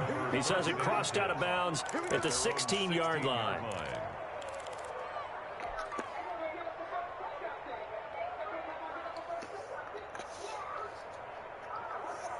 The other New York offense getting ready for their next drive. Their defense just came up with a stop right out of the locker room, and now can the offense take advantage?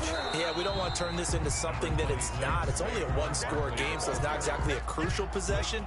But at the same time, they'd like to get things started and at least come away with 3 points. 2nd and 7. The last run got 3. Now here's 2nd and 7.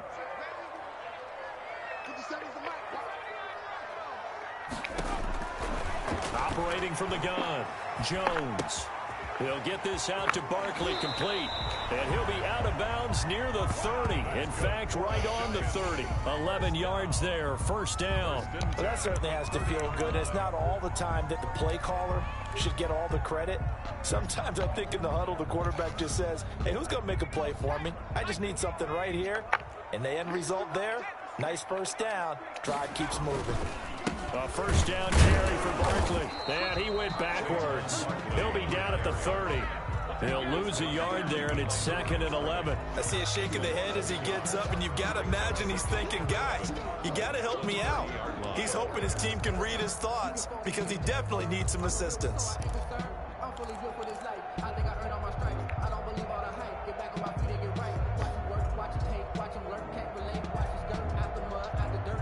Please.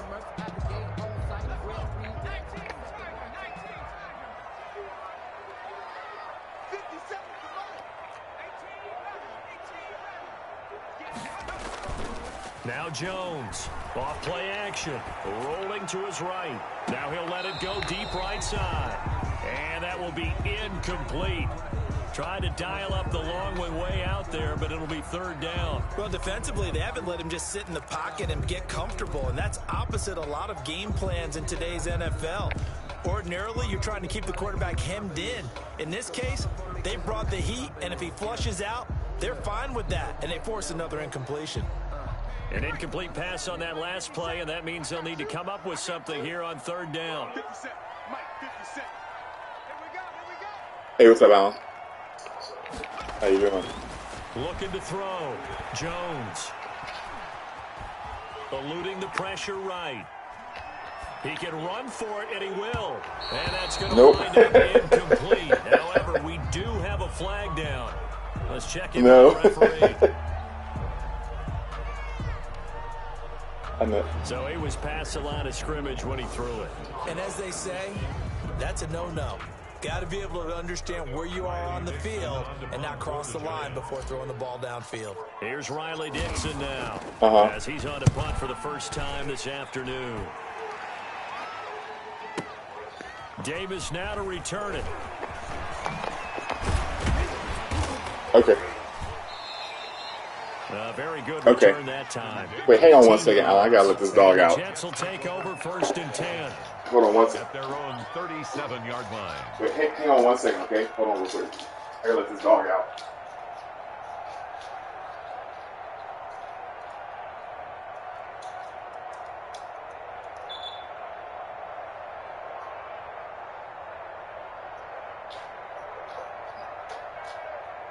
The Jets offense ready to go in this battle of New York. We have not seen much on offense here from either side these last few drives.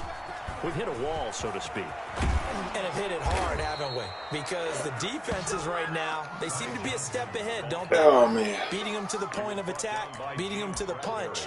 These offensive guys, they're taking I know, right? like crazy. What's it going to take to get back on track? So crazy. I've had such a hard time getting in touch with, like, everyone about, you know, kind of helping out and stuff.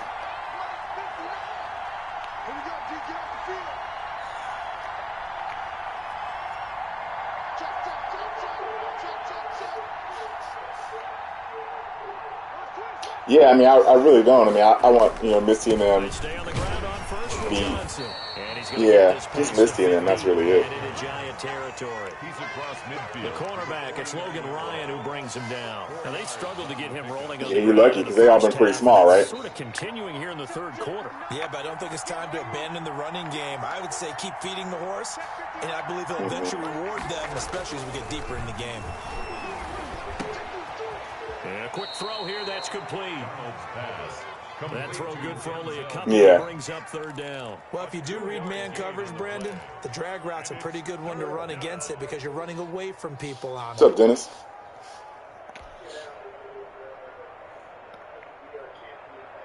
Five in the secondary now for the Giants here on 3rd.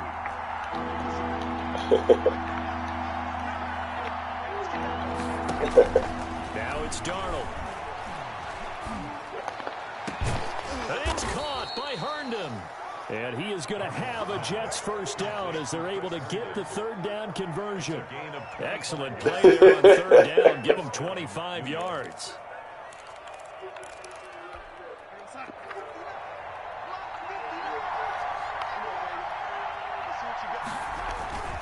A 1st down carry here for Johnson. 5 yards is the tally on 1st down. That brings up 2nd and 5. And that's exactly what you want on a 1st down run. Pick up 5 yards, bring up 2nd and 5. The defensive line, though, they've got to figure out a way to out-leverage the guys up front because the offensive line is winning at the point of attack.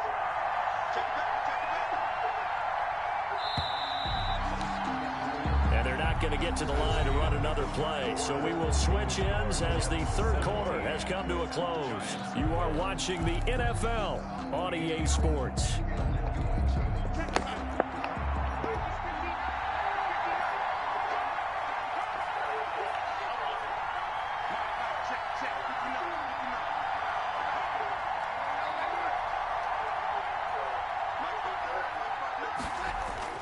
From the 17, Darnold flushed out right. Now he'll pull it down. 8 yards that time, able to take off, and the result is a 1st down. So there you go. Save your best scramble of the day for a big-time situation in the 4th quarter, picking up the 1st. You don't want to use it up early, right? You want to make sure you save it for that exact moment, that key time, and that's what he did, although you and I both know it wasn't planned that way. But what a nice job using his eyes, scanning the field, and realizing when it was time to exit the pocket and go. And nothing doing. He's immediately taken down at the line of scrimmage. The free safety roaming all the way up to the line of scrimmage to make that stop. How about his ability to trust his eyes and figure out it was not a pass play and go fast towards the line of scrimmage in order to make that tackle. Another shot from the 9 on 2nd and goal.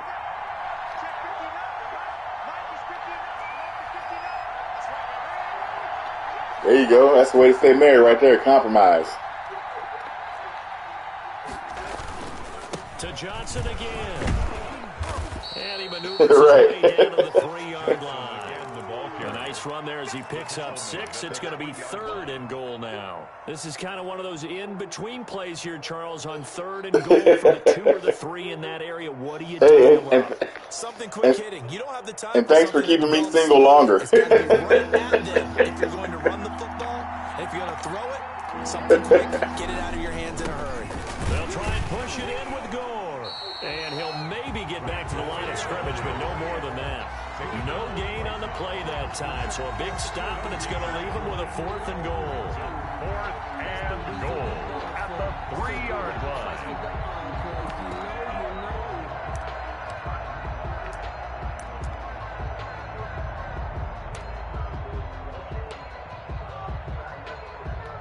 And no hesitation about this decision here. Confidently, they're going to go for this. 4th and goal from the 3.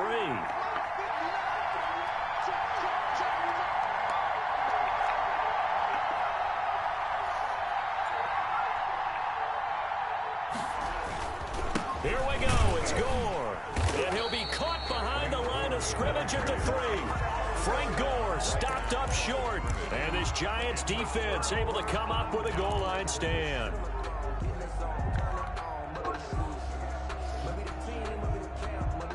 The other New York offense getting ready for their next drive. And can they take advantage? Their defense got the 4th down stop, and now they're hoping to find the end zone. A field goal wouldn't be enough to erase this 4th quarter deficit. And able to get it across the 10 to the 15. Trying to find some space to operate, and now they'll have it. A gain of 12, a big 1st down to get away from the end zone.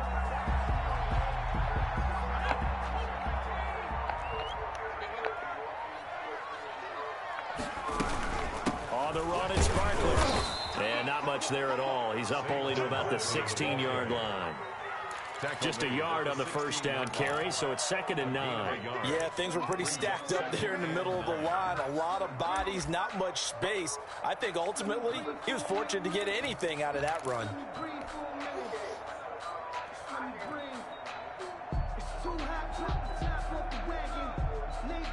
Still 9 remaining on 2nd down. Off play action. Jones. And way up past the 35 before he's taken down. 22 yards there, a 1st down. Gotta love the catch. I think you gotta love the gloves as well. No. Yeah,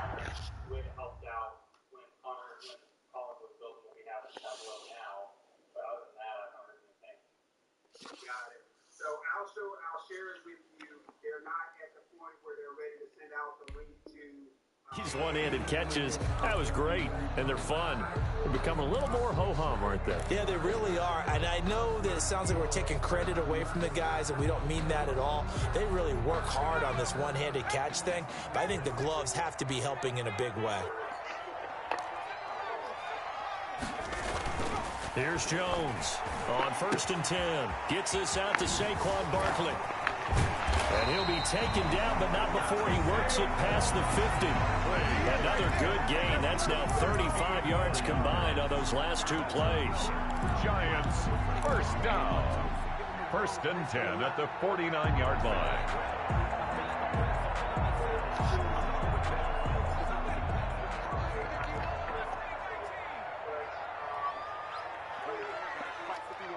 Fourth quarter, down to the final 2 minutes, and we've got a 1-score game.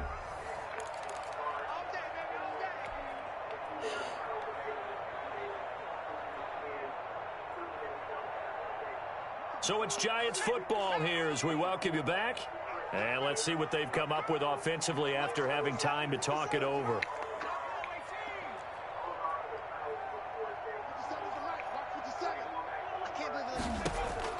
Jones throwing on 1st down. Looking left side, and he's got a man. It's Shepard. Another nice gain, 16 yards there, and a 1st down again. This defense needs a big play in the worst way because so far, they're not putting up much of a fight. If they don't get a stop here soon, this game could be over for them. So they'll come up 1st and 10 now from the 33.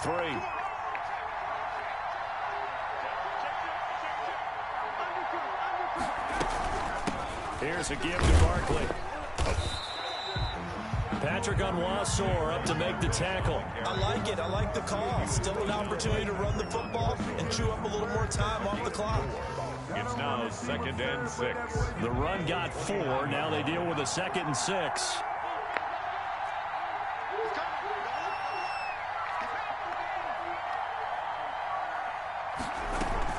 They'll go to Barkley again.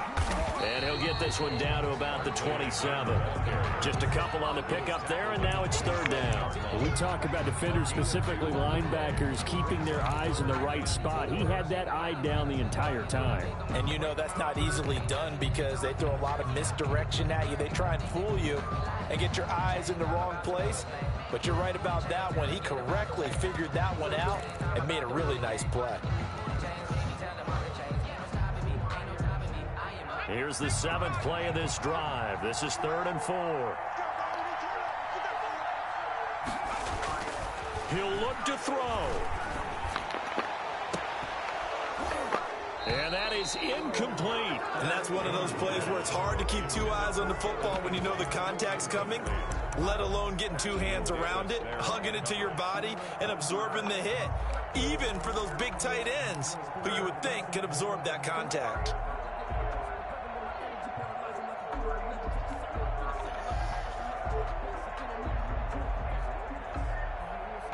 And down by 5. They've got to go for it here on 4th down. 50 cents. Mike, 50 cents.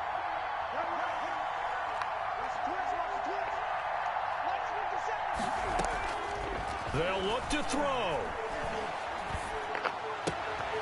He's going to have his running back. It's complete.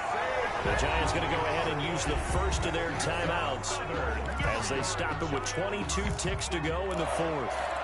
1st and 10 at the 14-yard line.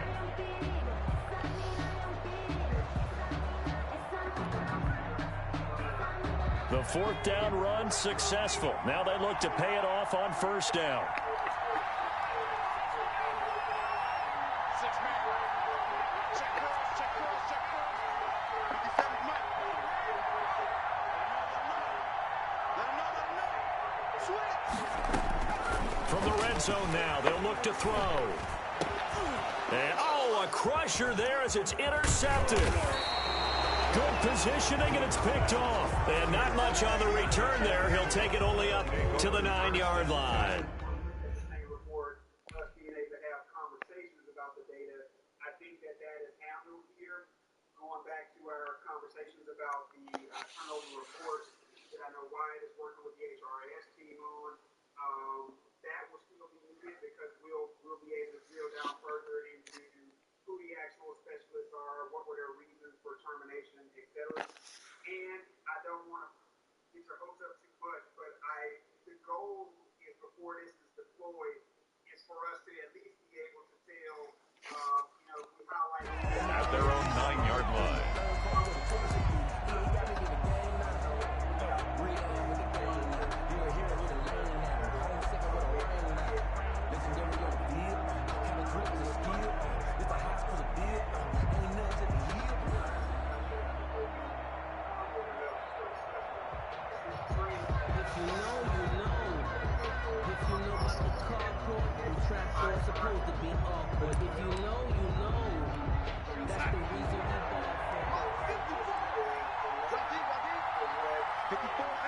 Down to a knee here. The defense still with a couple of timeouts. We'll see if they want to use them.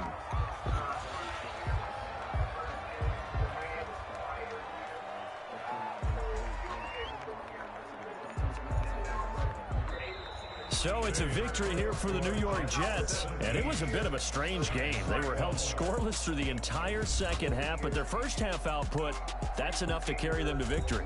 And that's an odd game to watch, isn't it? Because when we saw the output in the first half, you think to yourself, okay, they've got something working here. They know what they're doing. They'll continue that along. But instead, it's goose eggs in the second half. Fortunately, enough of a cushion and enough defense to carry them home.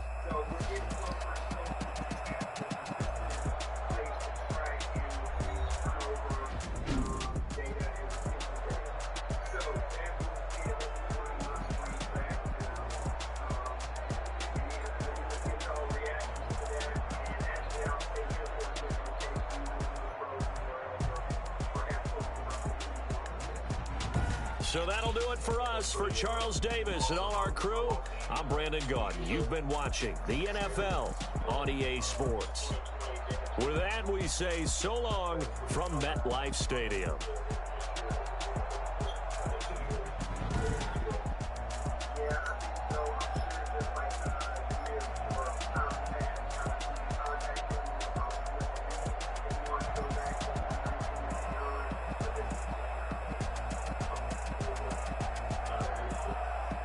Yeah, the information looks real good.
Yeah, this data is wow. It's the best I've ever seen.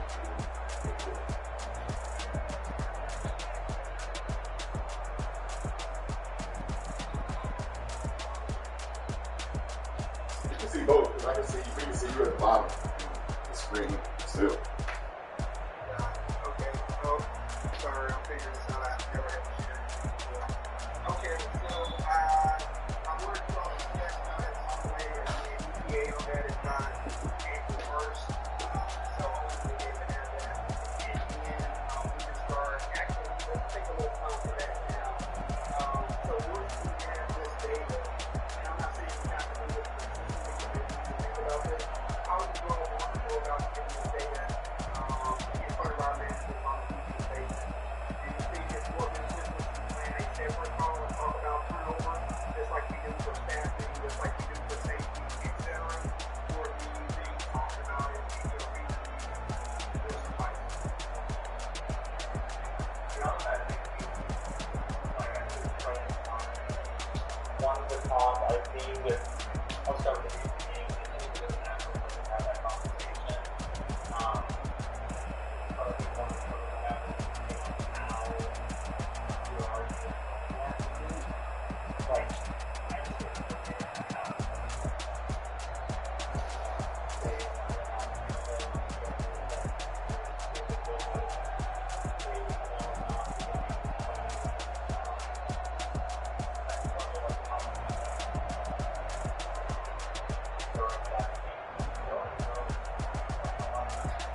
Yeah, I feel the same as Alan. I mean, we got Mike and Shane, who are also very interactive GMs, and they would be a part of the conversation as well. So, or I said GMs, I meant RDs. They'll be a part of the conversation as well. So I don't anticipate. Our people are always checked in; they're not checked out. So I think that having a separate call, like I like the idea of having a separate call, because to Wyatt's point, you get individualized attention about the topic. But the flip side of that is now we just add another call to all the calls that everybody already has, so it may be cumbersome, and then you get people who can't attend that call because they got this, that, and the other going on, when we know everybody's going to attend the RD calls.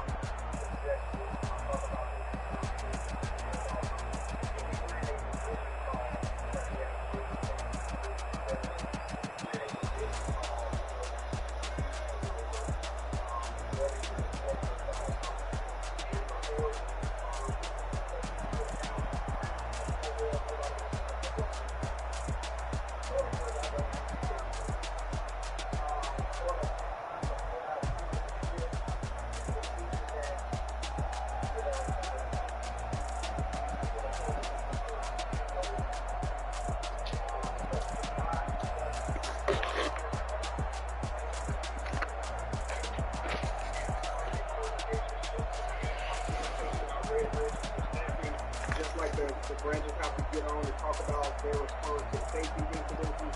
I think that same intensity needs to be put around turnover. So, what are your thoughts on that? Do you feel like you'll be able to achieve that in the regional meetings? I'm completely comfortable with that, but I want to have that part of the conversation around that. So I think that could be achieved in the regional meetings. What I think we need help with is that needs to become an expectation that's set forth by Sean and passed down that way. Like, I don't think that it'll get the same. Like, I'm not saying that we don't have great partnerships and relationships with the RDs that we're working with, because I think we really do in this group. But I think that really the intention has to be, like, Sean lays out the expectations. We're going to talk about this on a weekly call. Here's what I expect. Here's the role that you and your business partner are going to play in this. And I think that would be the way to put that there. Okay. Ron, Alan, do you agree with that or different thoughts?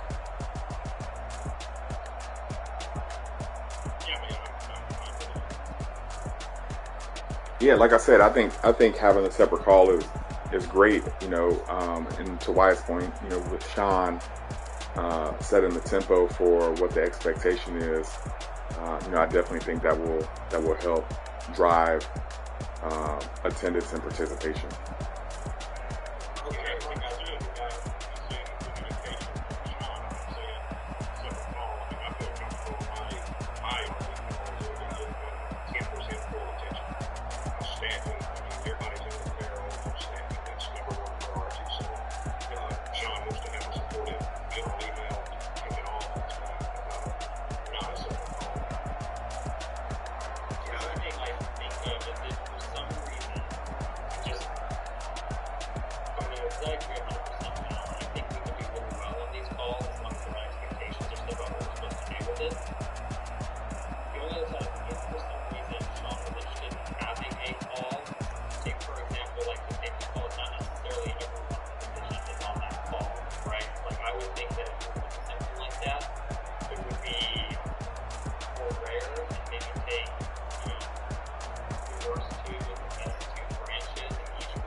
Great conversation, guys. Thank you for that. I wanted to hear what you all want to do and what we think will be successful, because that's how I'm going to take it to Sean. So when I go to Sean, I'm going to say, here's our plan, here's how we he has any strong, assertions one way or the other, he'll let us know. But I want to go to him and say, hey, we talked about this as a team. We agree that we do it in the regional meetings. Here's how we're going to set that up. And then what I'll do is I'll start setting that tone on the RD call. So on the RD call, I'll have that, that region level, and I'll have the RDs talking to the turnover in their regions. And then you all will, and that call is on Friday anyway. So by that time, you all will have already had your call, and they should be prepared to speak to that. And then so I'll have that conversation with Sean, and we'll kind of structure it and get his support and let it flow like that. But that was a really healthy conversation. I like that we're aligned on how we feel we can make the most value there. And so that's what I'll take to Sean. And Wyatt, on that point, if we ever do decide to do a division call, then I think that's a good approach. That's kind of what I had in mind too. Just having, essentially the red branches on there, or we can go into deeper conversations later about whether we look at that on a bi-weekly or a monthly kind of view, and have that conversation with the red branches. So we'll take that away as a possibility for the future. Okay, really good discussion, guys. Any other closing thoughts or remarks before we move on from that? Okay, the other thing I wanted to put on your radar, and this is actually an excellent segue, the other big thing that we want to get accomplished this year is putting some retention practices into the playbook, some of those best practices.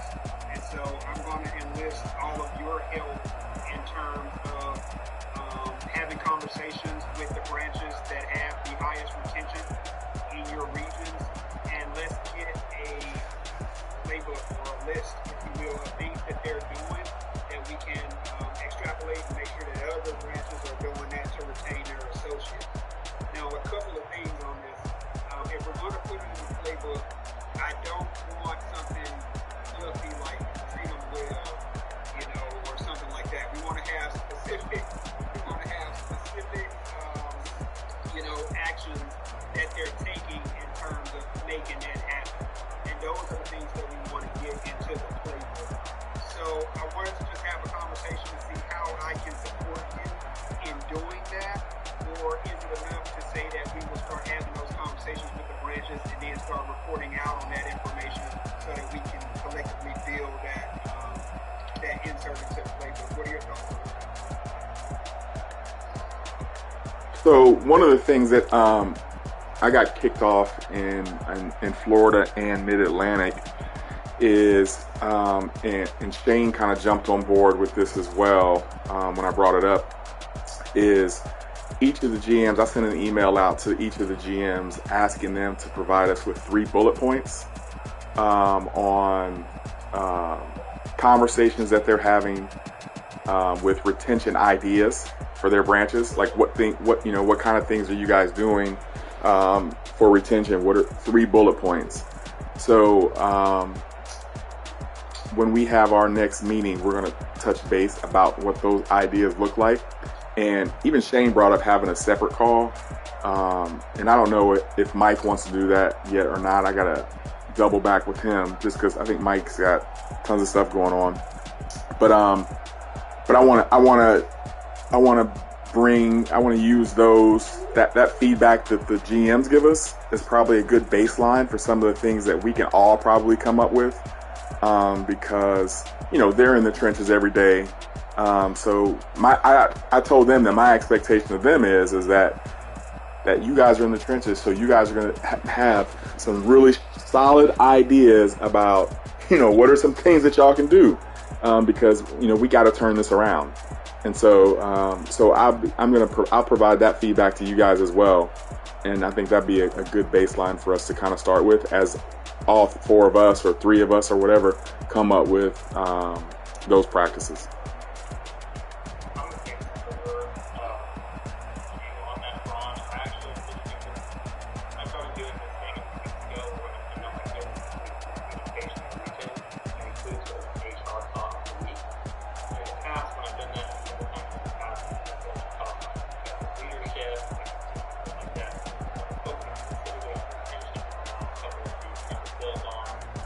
Little tidbits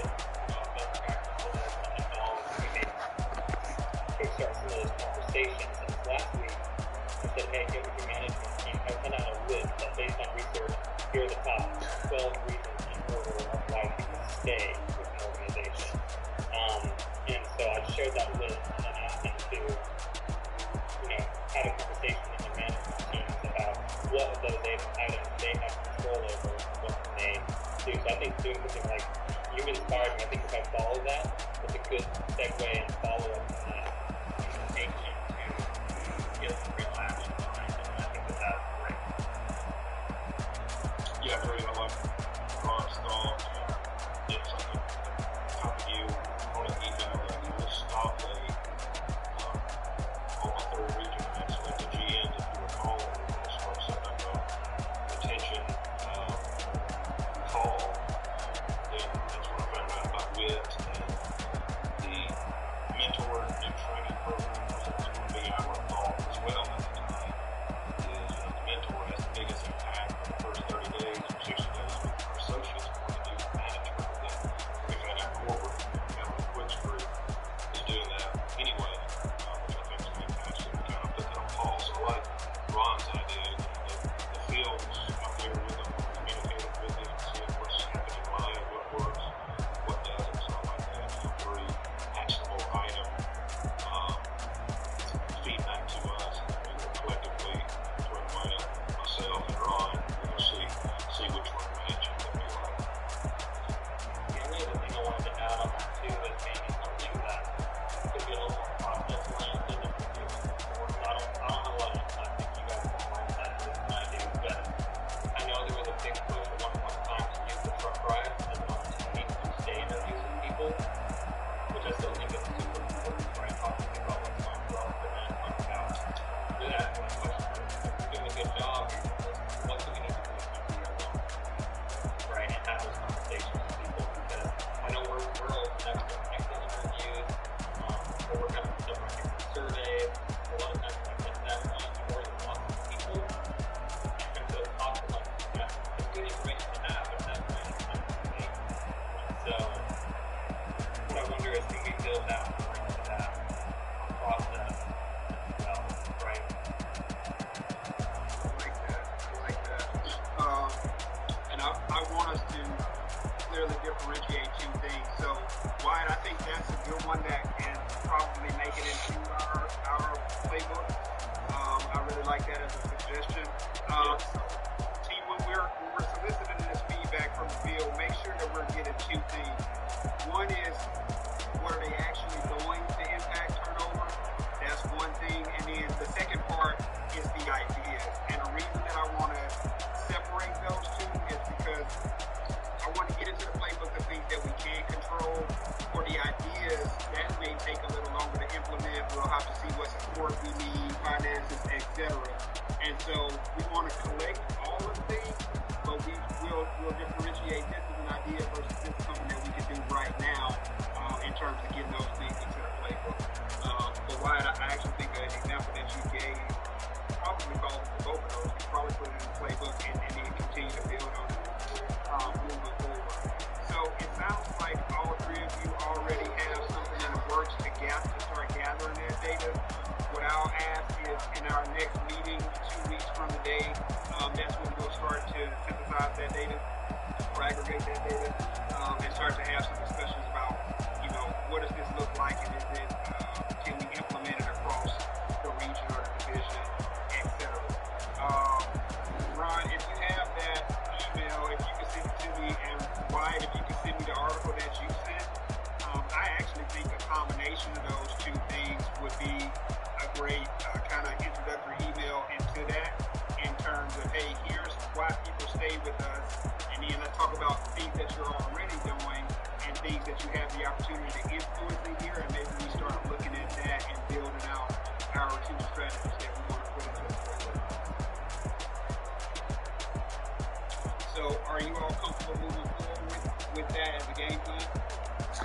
Yeah. The only other thing I would add, Dennis, in terms of this whole retention conversation. So, obviously I asked for that information from them, and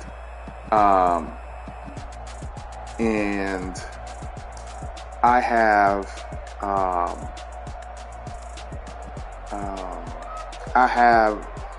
I'm hopeful. Let me say it like that. I'm hopeful that we get some really strong ideas, and good feedback. Where I think that we are all going to find, not that we're not going to be able to put together a retention playbook, so to speak, right? I think that we'll be able to put together something. But my thing is that, and you and I have had these conversations before, and I'm just going to say it to everybody. My thing is that even as we put this playbook together, there's still going to be some bigger fish that we have to fry as an organization in order for us to really, really impact the retention issues that we have. Because, like Wyatt said, throughout the exit interviews that I've done, and all of us have done a bunch of exit interviews, right? And and the primary issues that we're faced with aren't ones that necessarily this playbook is going to impact. No, let me say. Yeah. Oh, okay. Yeah, I was in right. Hey, and the other one, make another one that says benefits, Alan. Make another one that says benefits. Right? So, like in both of my regions, I have not had, and I know this when we talked, you said this is different from what you heard, but I have not had one person in multiple exit interviews say, man, I left in the first 3 days because management was horrible to me. They treated me bad. I have not had one. I'm not, which is great, right? Right? I mean, that part of it is great. That's great. But the problem is that the reasons why they're saying that they're leaving aren't ones that we can tangibly take action on. I mean, as an organization we could, but I mean, from an HR perspective, all four of us, there's nothing specific that we can do. So again, this is important, and I think that we're going to be able to put together something that's tangible, that the organization is going to go, hey, great job, guys. But at the end of the day, I think that we've got to say, hey, guys, okay, here's what I'm trying to say, and then I'll leave it alone. I think at the end of the day, we've got to say, here's the playbook that we have that we think can positively impact retention. Now, what's the next thing that we're going to do beyond that in order for this piece to actually work? Because we can make something that will work if those bigger fish are fried. If those bigger fish aren't fried, then this playbook, while it's going to be efficient, and I believe it's going to be great, I don't think that it's going to have the impact that it could have, because those other pieces that are beyond that aren't fixed as well. Yes, I have a lot to say on that, but before I do, I will outline to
Yeah, Wyatt, I'm actually glad. I'm glad you said that because that's where I was really going with that. This is that like I said, I think this is going to be great, and I think it's going to be.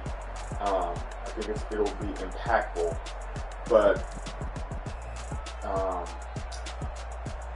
if the data plus the playbook has got to equal, the equation has to be data plus playbook plus management or our leadership, our executive leadership team ability to recognize those other larger area of opportunities. That will equal an increase in retention. And until we fill that other gap, these other two areas that we do are important because they're an important piece to get to that other piece. But that other piece that we haven't, it's like the elephant in the room in the organization. Like we're not willing to really address that piece. And we've got to, I think we, and I say collectively, we, from an HR perspective, have got to figure out how to get, the data and the playbook is an important part of that, without a doubt. But we've got to figure out how to get our leadership team to say, okay, wait a second, that change we made to benefits, yes, we signed more people up, but at the same time, it's turning a lot of people off, right? We've got to be able to say, yes, we have had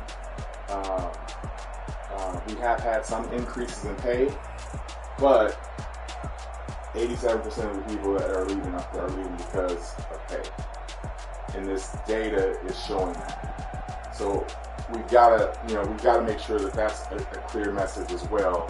And it's a tough one. It's a tough one for us to be able to say because there's always going to be an argument against that. But we've got to continue to craft a way to articulate it because that's the feedback that people are giving us, and we got to be honest with them in order to say that. And Dennis and I had that conversation before about how to have that honest conversation because I think that's going to be an important part of this. All right, I'm done, Dennis.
Hope you have the benefits one too, Alan.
initially thinking that maybe Thursday would be good, just because you have that fast call on Friday.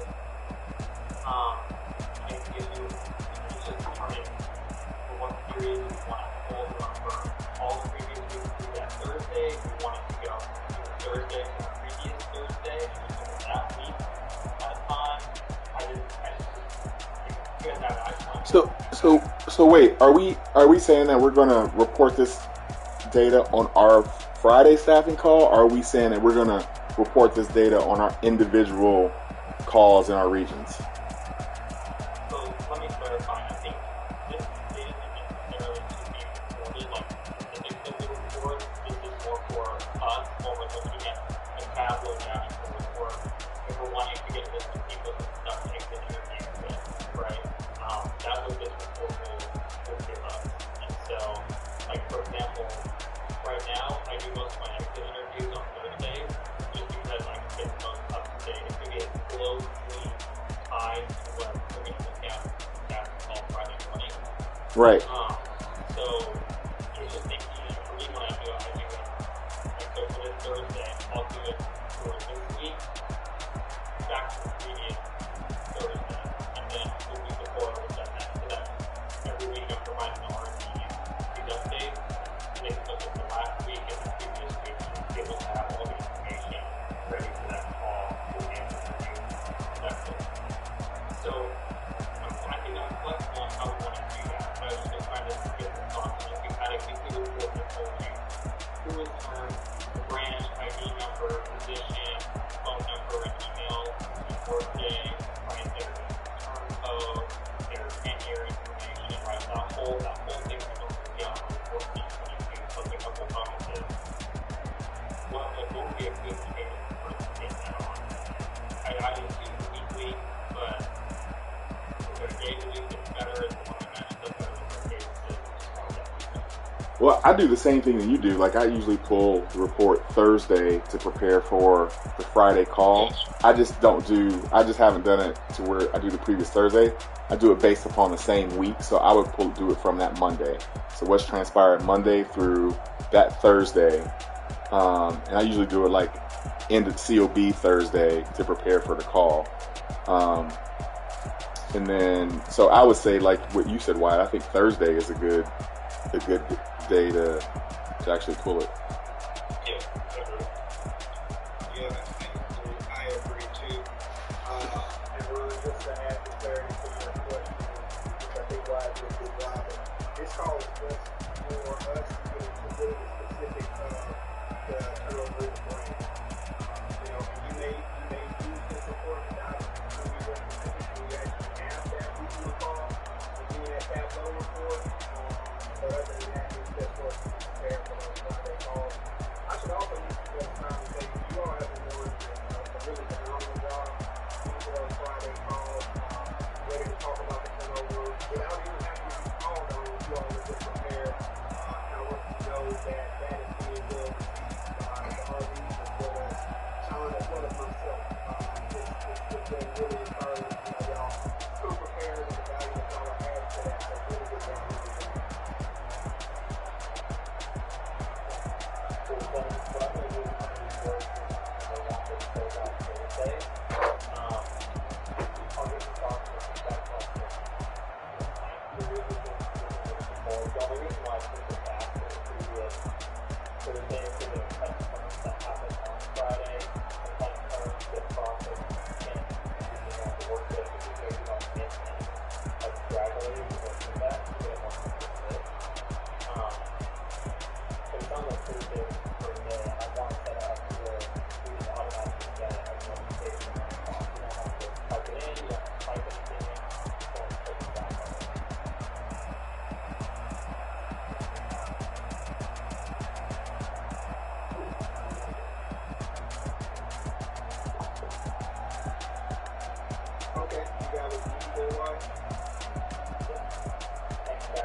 Well, I told y'all that this wasn't going to take the whole hour, and it did. But it was an hour well spent. So like we had really productive conversation today and just have a clear direction of where we're headed. So if you all need me in the interim, you know where to find me. Other than that, thank y'all for the work that y'all are doing, and we will talk moving forward. Thanks, guys. Thanks, everyone. See ya.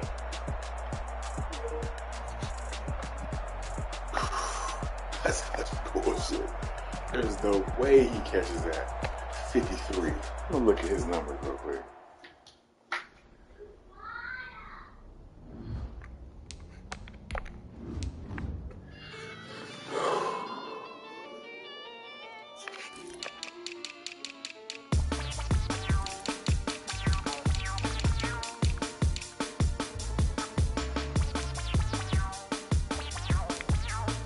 Okay, he does that 89 speed though. Yeah. Okay. 67 awareness.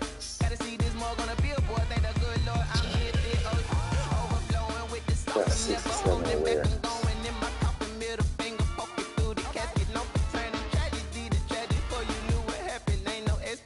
This is second nature. All is automatic.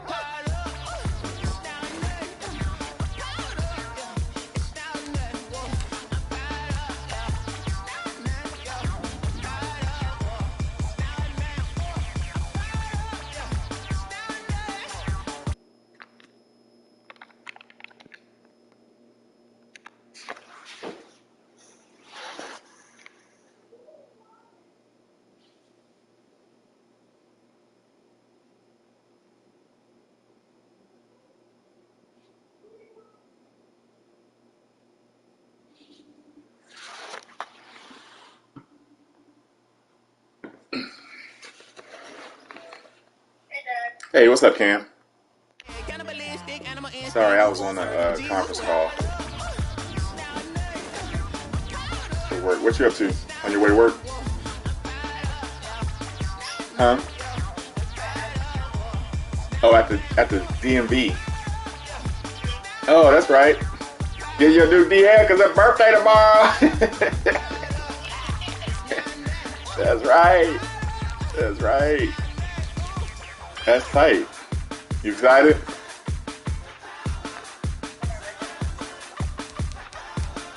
Except dang, it's only messed up part is all this coronavirus stuff.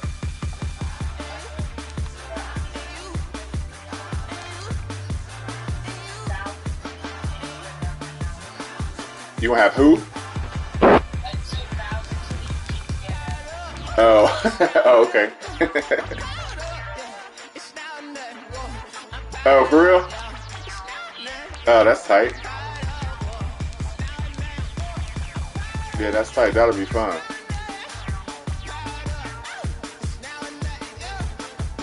That sounds like a lot of fun right there. What else is good?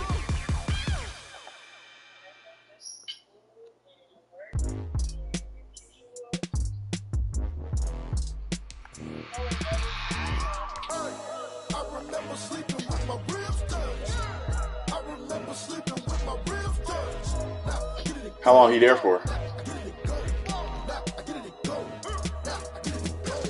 Prime time over grind game, over time's up. Play my cards, dealt my hand, ain't really no time for luck. Either you got it, you don't. Lie to yourself if you won't. I put my team on my back, did what I could, what I had. Now I'll be all in my bag. Copy and paste with the swag. Bet you can't do it like me. All my winners on repeat. Take your L like a boss. Stand 10 toes on your feet. I can never take a loss. I ain't set up for defeat. 4 Giottos on the truck. I had a dream and it stuck. Living my life cause we up. Looking back like where the love. So I be hella low key. But contrary to belief, loyalty runs deep.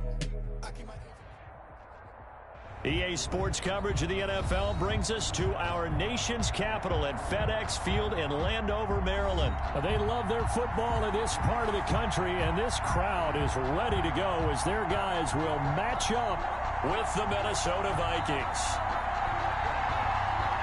Charles and I have been looking forward to this one all week, and we are underway from FedEx Field. Takes this about 5 yards deep. And that decision to bring it out ends up not being a good one. Cost him about 5 yards.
As he's tackled at the 20. Over 1st and 10 at their own 20-yard line.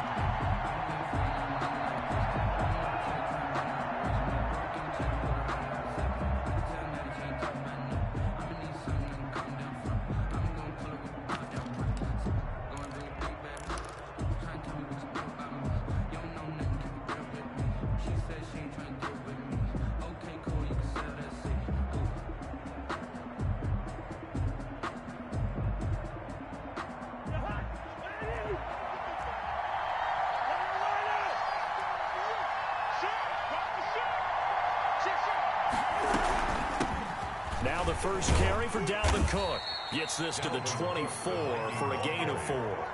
He was brought down by... I feel like I could see what he was thinking on that carry. Wanted to follow that big tackle through the hole. Ended up only getting 4 yards on the carry. I think he had designs on that one being bigger.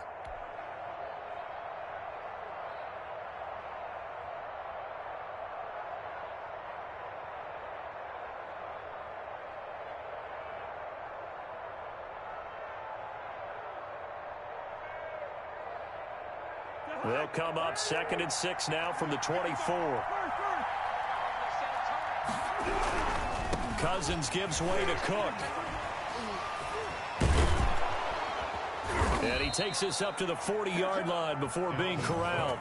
16 yards, a first down. All right, I got to ask you, with these RPOs, essentially the quarterback has 3 options, right? So what's different from that versus the triple option that we see the service academies run at the college level? As a general rule, the triple option at the college level, most things are called outside of the quarterback faking it to the runner and then keeping it himself and maybe having a trail back. What I mean is, in the NFL, that option to throw the football all comes about organically. It's a natural deal based on reads. In college, if you're going to throw the football from triple option, you've actually called that play. Give him 9 there on the first down completion. So it appears that they read man defense and went to the out route, and what you have to do on that one is the receiver's got to make sure he works the defender towards the middle of the field to give himself space to cut to the outside and have that ball delivered with good timing, and they got it done.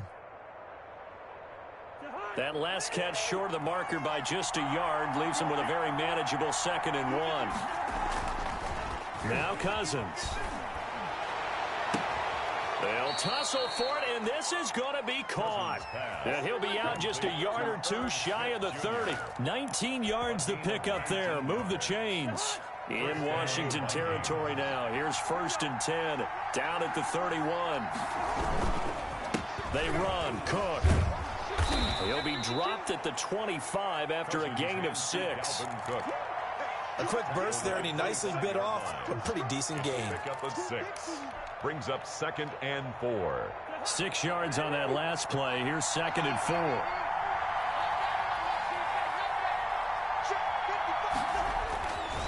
Cousins to throw it. Smith catches left side. And they're going to have another first down here as the tackle's made at Washington's 9-yard line. 13-yard line. 12 yards there and a first down.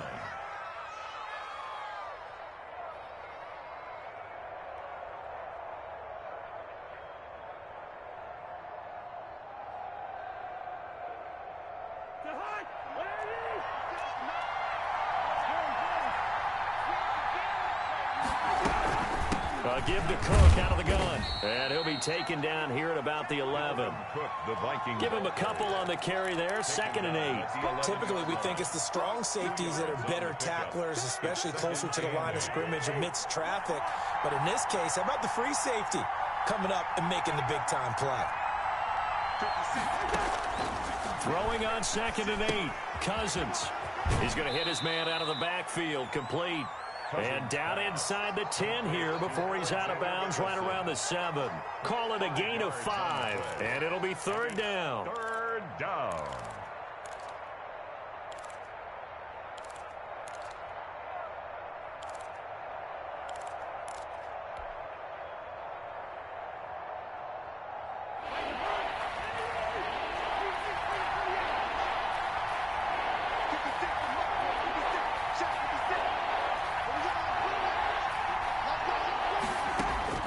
From the gun, here's Cousins.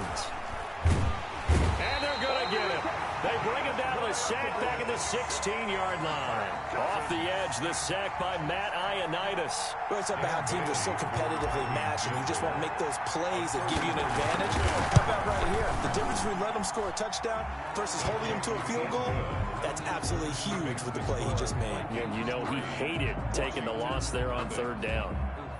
Well, they didn't get in the end zone, but pretty good balance there on the opening drive between the run and the pass. Yeah, I think that was probably what they wanted to get accomplished right out of the gate. Throw the ball with success, run it, of course, to set the tone. So who saw the offensive coordinator's play sheet? Probably wrote himself a little note. Exactly what we wanted to do. Probed it early and got it done. For Minnesota. Now, after the field goal, Bailey will kick it away. Fields it in the middle of the end zone. And he'll just take a seat, and the drive will begin at the 25-yard line. They're on 25-yard line.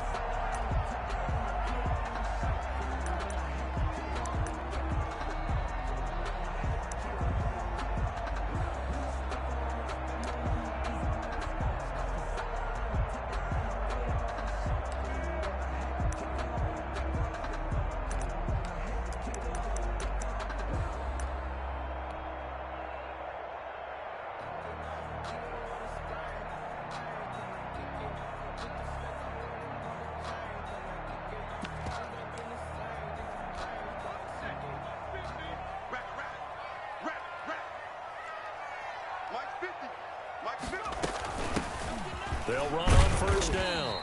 It's Gibson, and he'll be upended at the 28-yard line. Just a 3-yard gain there. Number 3. A gain of 3, 2nd down. At the 28-yard line.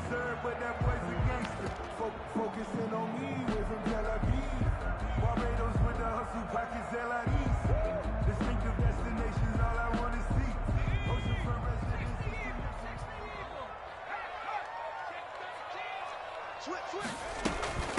From the shotgun now, here's an inside give. And they get him down, but not before he takes it across the 40-yard line. 15 yards on the play, 1st down. That was good, tough running right up the middle. And if the defense can't penetrate and make him slow his pace or change direction, that's often the end result.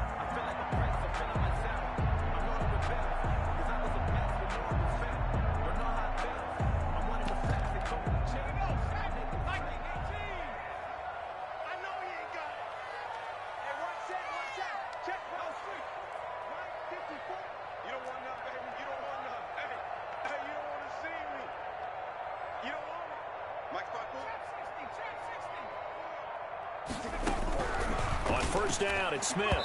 His throw incomplete. Was trying to get it to Terry McLaurin, and now it's 2nd down. Well, they've got man coverage on the outside, and my scouting report on these DBs tells me that they love to take matters in their own hands. They want man coverage, not zone. And there was good coverage there that forced the incompletion. So 2nd down, still 10 yards to go. Ball on the 43. From the shotgun now, here's an inside give. And again, he's going to be stopped up right at the line of scrimmage. Eric calling no gain on the run there, and now they'll be looking at a 3rd down. It's 3rd and 10.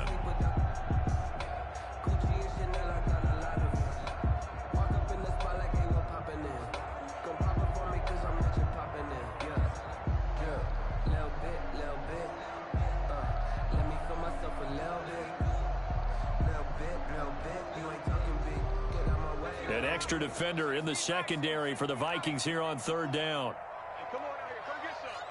Come get some. Come on here. Come get some. He don't want it. Kill. Back to throw, Smith. They'll set up the screen for Gibson. And he'll lose yardage here, back at the 41.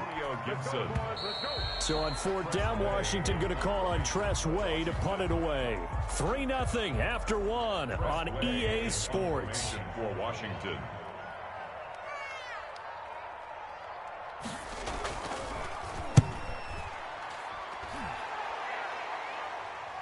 And he can't field it cleanly. It's loose. And it's Washington that scoops it up. Was hoping to make a play there on the return with his speed. Instead, he makes a play for the other side. Yeah, and how many times have we heard coaches say, you know, sometimes it's not really about those X's and O's we draw up. It's about those Jimmies and Joes. And when you have a punt returner, he's one of those Jimmies and Joes, one of the best athletes. He's unable to make the play that they were seeking, though. And he is met at the line of scrimmage, and he goes down right there. He was brought down by Eric Wilson. I know that speed is the hallmark of today's NFL game, but the key to good rushing defense is still having your linebackers set the edge. Officially nothing on that last run. They'll try again 2nd and 10. They'll fake it. Now Smith. Into heavy traffic, and it's intercepted. Picked off by the Pro Bowler, Anthony Barr.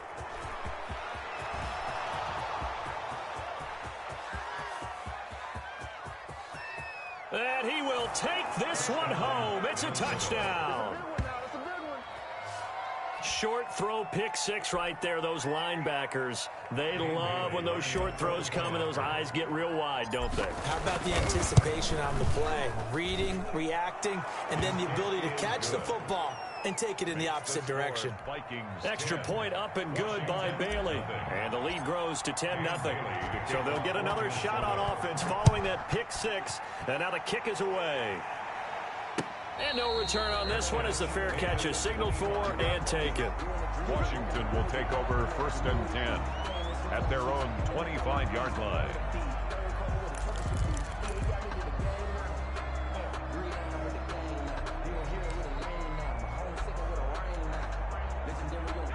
Out there set and ready for this next drive, the Washington offense. And last time, decent field position through the pick six. Obviously costly. But they can't afford to just bunker in now. All right, good field position means go ahead and attack on offense. Try and press the advantage a little bit. They just have to be better with the football on this possession. So that didn't bother you too much last time? No, because it's exactly what you're supposed to do. You can't have good field position, not try to take advantage of it. Sometimes the defense makes a good play, too. And he'll be brought down right around the 37. 4 yards the pickup, 1st down. 2nd and 2 is prime time for a little bit of a gamble, isn't it? Open up the playbook, go play action, toss that bad boy deep. But in this situation, go ahead and give it to your back. Let him pick up a 1st down, keep the sticks moving. Now he's going to swing this one out to his running back. He's tackled a yard short of the marker. Good gain of 9 on 1st down. It's a gain of 9.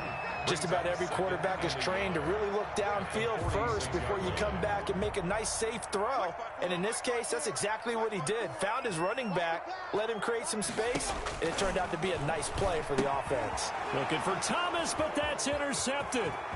Picked off by the Pro Bowler, Anthony Barr. And he will take this one home. It's a touchdown. It goes without saying, but I'm going to say it anyway.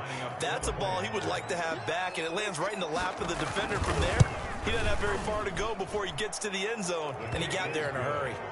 Bailey got the extra point, and that makes our score 17-0. So they throw the pick six. They'll get another shot at it now as this one's in the air.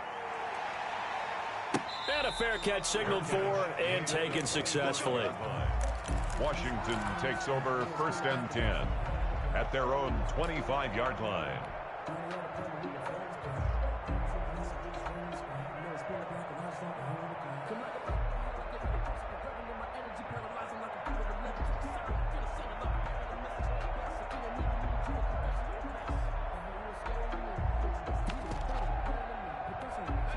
The Washington offense at the line and ready to roll. And they've sort of lost their way, partner. How do they recalibrate and get this proverbial train back on track?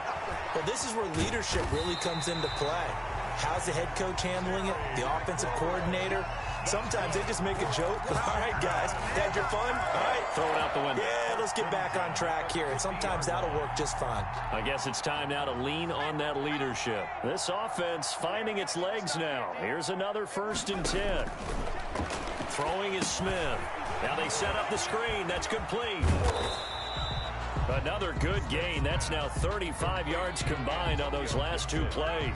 When you run a screen pass really well, you got to like the look of it because so many parts come together to make it work well. The offensive linemen, where they're faking people out, the back slipping out there, catching the football, then all of them going together as one unit downfield.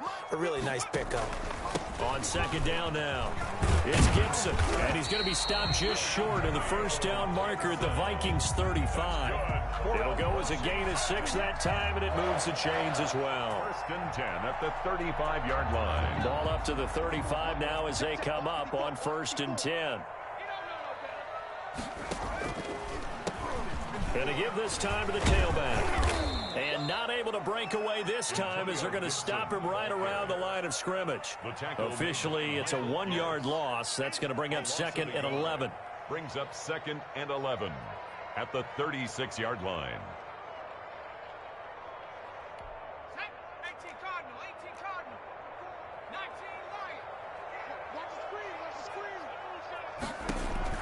On 2nd and 11 now. Smith. And a diving grab. I think he got that. Yes. The reception good for 7. It's 3rd down. It's a gain of 7. Makes it 3rd and 4. 2 minutes remaining in this first half of football.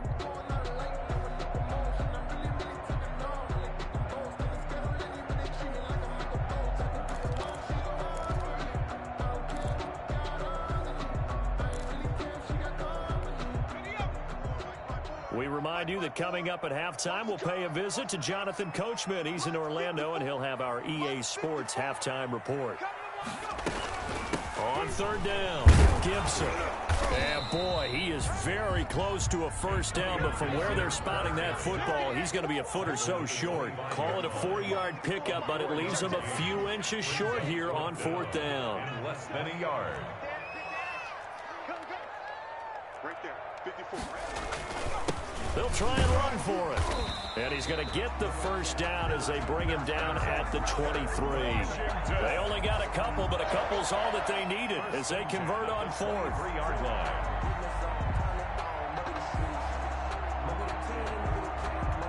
The 4th down run successful. Now they look to pay it off on 1st down. Out of the gun, Smith. And he's got his man on the out route. And he takes it in. Touchdown, Washington. 23 yards for the touchdown. And Washington able to close the gap just a bit. They haven't fully climbed the mountain, but they've started the ascent here with that score. I like that, right? I think they've left base camp now, okay? So they've started to move their way up the mountain. Long way to go, but at least they know it's manageable.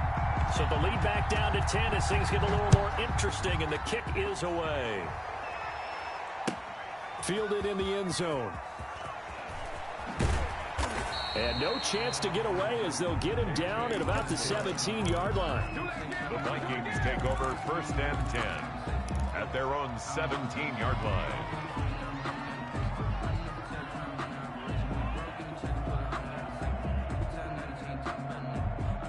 Here are the Vikings now to start their next drive. Still more than a minute to go, so there is time if they want to mount something here. Not only time, but they have 3 timeouts at their disposal as well, so that changes everything that you're doing here. Without those timeouts, you can only work the sidelines, hoping to get out of bounds. Here, the middle of the field's still available because you can call timeout and regroup. 2nd and 6. No, scratch that. 2nd and 7.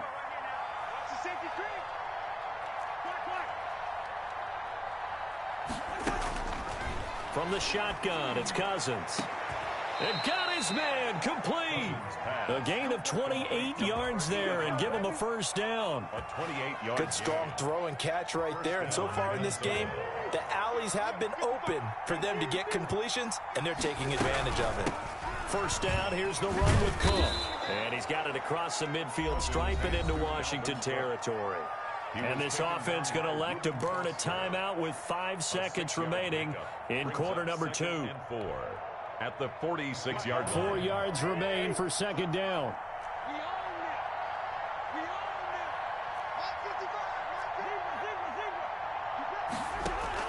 Final play of the half. Cousins. He's going to fire one deep over the middle. Oh, he dropped it.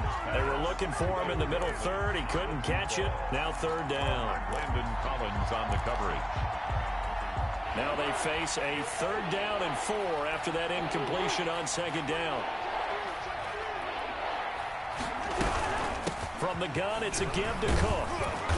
And he's got the first before he's brought down at the 39-yard line. First half in the books. You're watching the NFL on EA Sports. All right, Coach, thank you, and we welcome everyone back for quarter number 3. Washington down on the scoreboard, but they are getting the football first here, and we are back underway on EA Sports.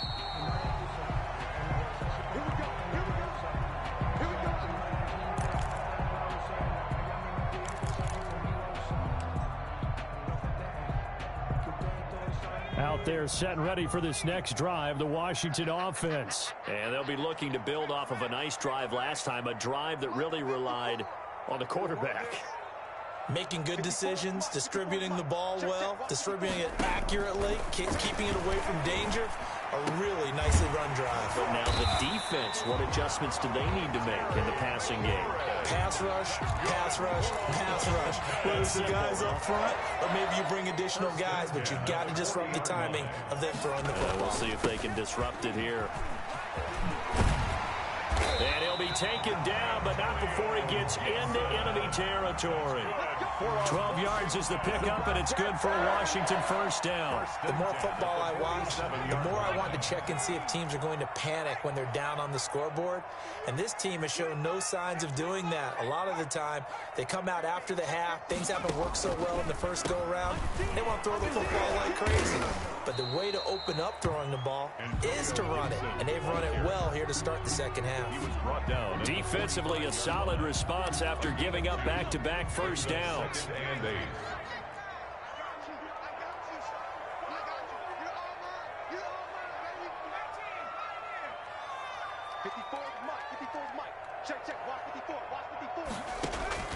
From the 45 on second down, Smith.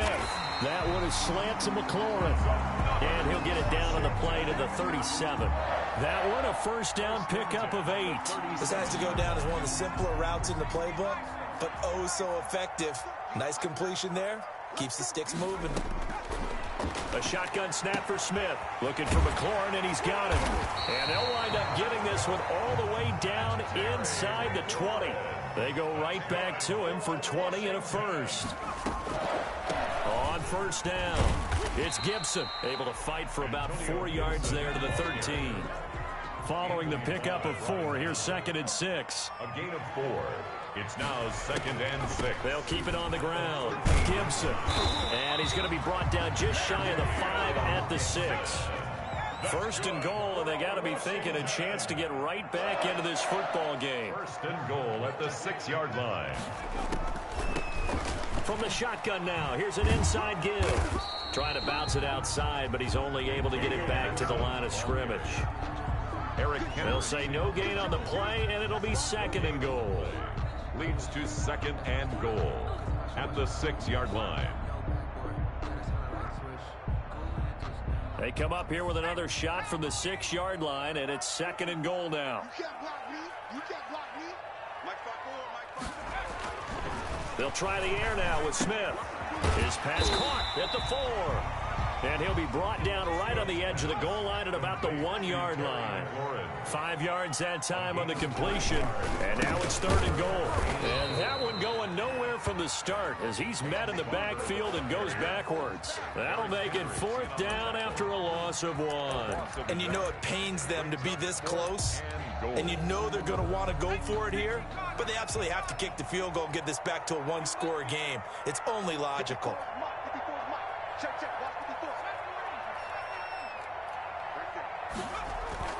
On 4th down, Smith. And oh, it'll be intercepted. Picked by Jeff Gladney. He's at the 50. The 30. Past the 20. And he will take this one home. It's a touchdown. The mistakes continuing to pile up, and it looked like they were going to be able to eat into that deficit. Instead, now the deficit is even larger. Yeah, they were on a march with a chance to get back within a score, but now that deficit continues to grow. Here's Bailey now for the extra point. And that'll make this a 3-score game as the lead moves to 17. Vikings 24, Washington 7.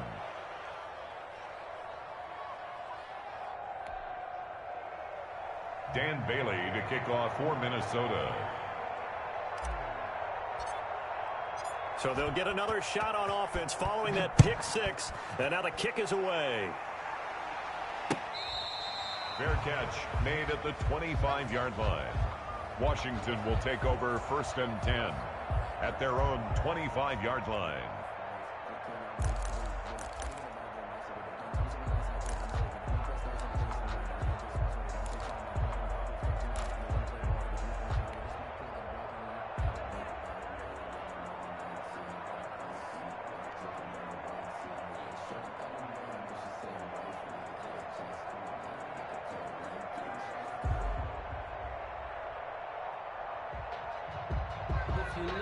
The Washington offense at the line and ready to roll. And following the pick 6, and they have decent field position in throwing that pick 6. We'll see how they attack this drive. And I think all you say to your guy is, listen, let's just take care of the football a little bit better. Make some better decisions on this drive, and they'll probably help him a little bit with maybe some really high percentage throws early to let him get settled back in. But they told him, and they told us, they've got confidence. That's not a problem. Yeah, not a problem at all. They just want to make sure they get things settled down a little bit for their offense and give their defense a little bit of a chance to rest.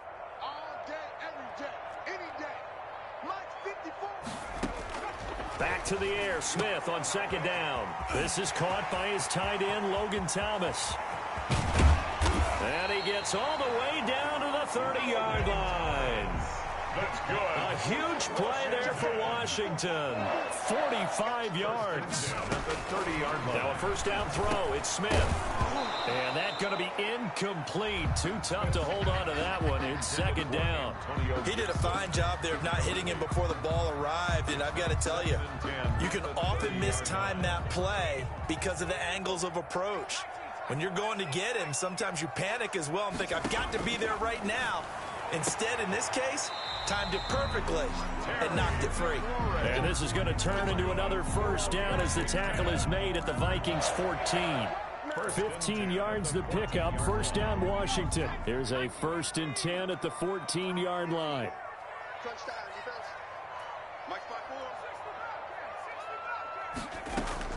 From the red zone now, Smith. And his pass is intercepted for the 4th time today. Picked off by the linebacker, Eric Kendricks. And a big turnover there as his guys will get the football back. At their own 9-yard line. Here are the Vikings now to start their next drive. And now you've got the clock winding down here in the 3rd quarter. Your 3 scores to the good. What's your approach on this drive? Too early to fully commit to playing the clock game. Yet at the same time, you're also not going pell-mell like you would in 2-minute offense. This is what NFL offenses call 4-minute football. Take the clock out of the game a little bit, wind it down, but at the same time, keep advancing the ball down the field. He's going to loft one deep over the middle.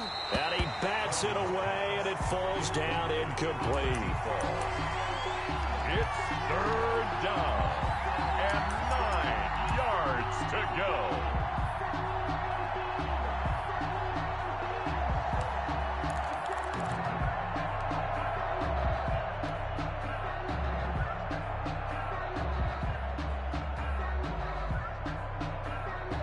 And this should be the final play before the quarter ends.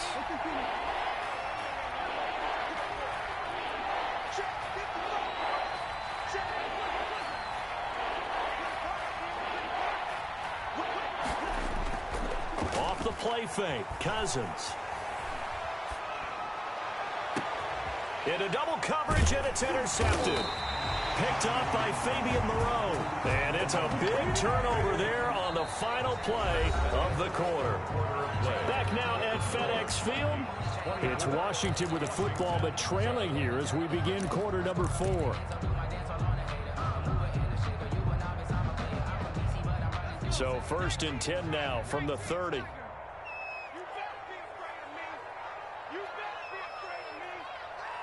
54 is Mike. 54 is Mike. Check, check. Watch 54. Watch 54.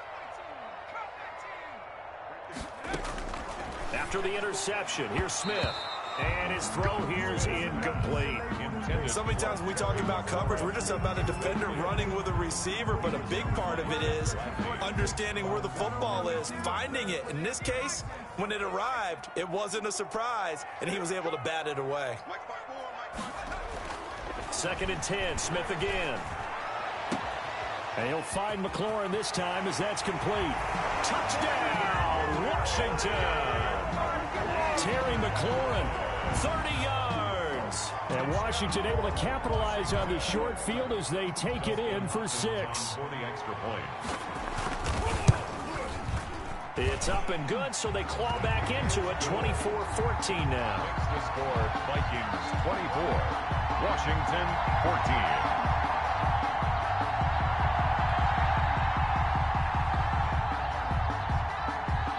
So the lead back down to 10 as things get a little more interesting, and the kick is away. Takes this about 5 yards deep. And he's able to get this across the 20, but not by much as he's marked down officially at the 21. 1st and 10 at their own 21-yard line. Here are the Vikings now to start their next drive. Well, don't look now, but they've got a little bit of a battle on their hands again. Back to a 2-score game. The interception that led to a touchdown. You'd have to think they're a little more careful here if they do indeed try to throw the football. Yeah, and I was a little surprised by the last throw. You know, that type of throw with this type of a game, I would be very careful about it. Maybe the only throw you make is maybe a toss to your halfback or something like that. Otherwise, take care of the thing and finish this bad boy off. Ball at the 23, 2nd and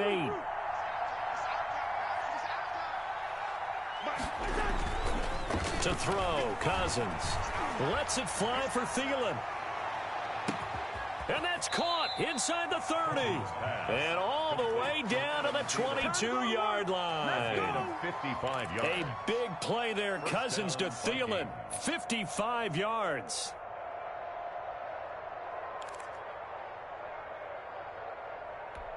So barely time to catch our breath. Here's 1st and 10 just outside the red zone.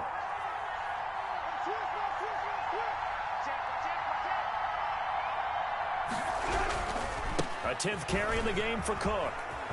He's got the first down inside the 10. And he'll get into the end zone. Touchdown, Minnesota. A 22-yard scamper. And the Vikings are going to add on to their lead. Well, partner, that was another explosive run, and one thing I've learned in our time in this game, yes, the offensive line has to get a lot of credit, but for big runs to occur, the wide receivers have to block well downfield. And then you have to have a good guy carrying the ball too, right? Oh, without a doubt. You need that difference maker lugging the rock.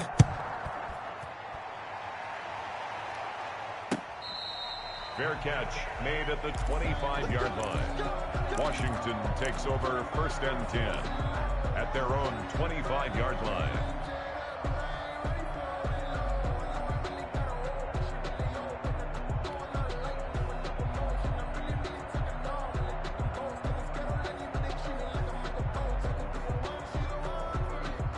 Out there set and ready for this next drive, the Washington offense. And for them, a touchdown their last go-around. Obviously, they'll be hoping to do that again. And when you start plotting for this drive, when you start thinking to yourself, okay, what are we going to do? You don't go away from what you did before because that worked, but you have to be prepared for wrinkles and counters because you know they'll make some adjustments. And nearly another interception.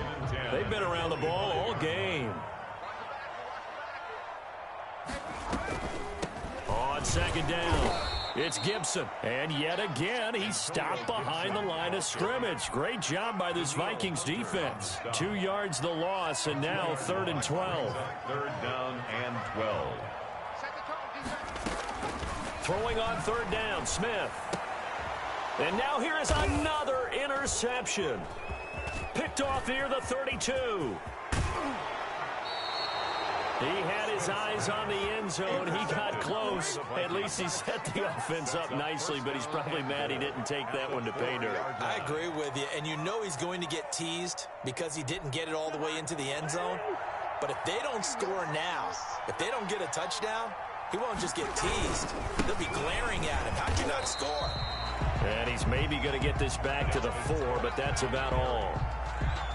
No gain on the play that time, and it sets up 2nd and goal. Play leads to 2nd and goal at the 4-yard line.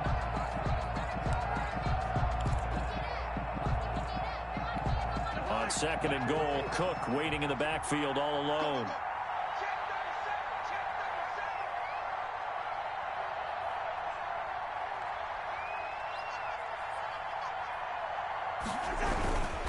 They'll give it to him up the middle. And he'll go backwards, losing yardage to the 5. That backs him up 1 yard and brings up 3rd down. This has not been a fun sequence for him at all. 1st and goal, no gain. 2nd and goal, he ends up losing yardage.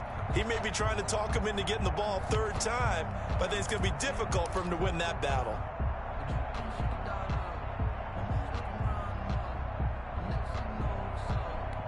Now, they'd really like to make the short field pay off. We'll see if they can, but this is 3rd and goal.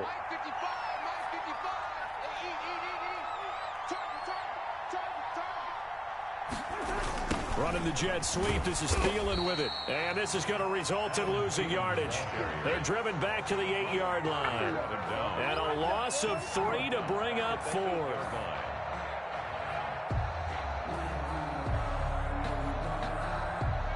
And now, defensively, they're going to burn their first time out. Remember, they get an extra time built in coming up here shortly at the 2-minute warning. Bailey's kick is good. And that will push this lead up to 20 now. So it's 3 more points, and that widens this thing out even further here in the 4th. And you know in this league, you can never have enough points, but this widens it out, as you said, and now it's all about ball control, isn't it? Fair catch made at the 25-yard line. Washington will take over 1st and 10 at their own 25-yard line. The Washington offense at the line and ready to roll. And following the interception, just any interception, are you a little bit more cautious when you start that next drive, or no, you just throw that out the window? I think you are. I don't think that there's any way you can run back out there and go, totally didn't affect me. Let's just go ahead and be loose with the football again. You're going to take care of it, but you have to be careful about being too cautious because now you can't run any offense at all. Still want to attack. We'll see how they attack him here. Now a toss left side into the hands of his tight end. And he'll be out of bounds, but able to get it up past the 45. So it's Washington with the football here as we welcome you back. They've got a 1st and 10 as they search for a late score. Smith on 1st down. Now a desperation throw deep downfield. And this will be incomplete. Physical play on the football there, and it's 2nd down. Another throw there off the mark, and obviously he's battled all of the interceptions. Things just haven't been true to form for him. I don't know. What do you think's going on out there, CD? That's a great question, and my suspicion is he's been coached really well to not show that he's having a problem. You know, they always tell you no matter what, you keep throwing the football with confidence. Well, we're not seeing a confident thrower right now. He's off balance, the passing game's off balance, and the defense is taking advantage. Mike 5.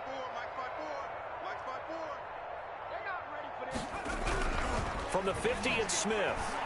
He's going to let it fly. And this is caught at the 20. That's a big gain of 31 on third down. 1st and 10 at the 20-yard line.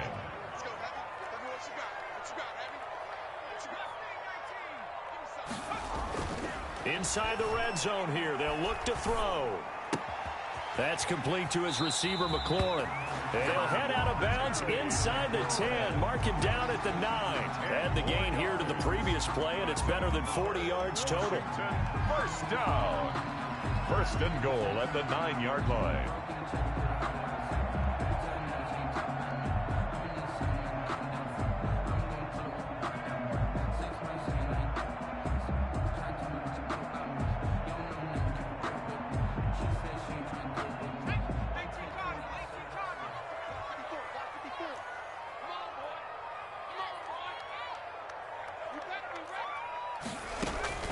Now a play fake here on 1st down. And he'll go down. Brought down at the 20-yard line. Now Washington going to use the second of their 3 timeouts as they stop it here with just under 40 seconds to go in the game. 1st down, a bit of a disaster, and now on 2nd and goal, back even further. From the gun, here's Smith. Buying time to his left. That's caught. It's Thomas. Really nice gain on the completion. However, still 3rd and goal that they face now. From the gun, Smith. Incomplete. And we're down to 8 seconds now. Intended for Antonio Gibson. Incomplete. It's now 4th down and goal.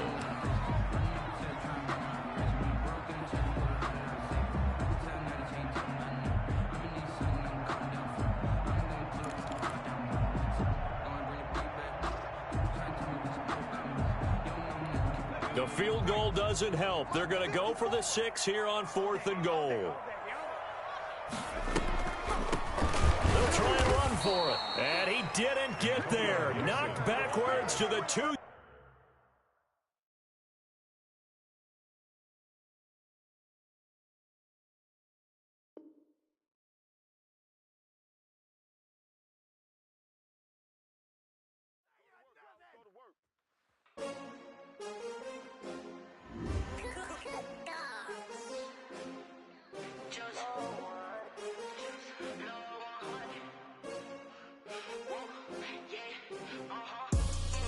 I buy like 23.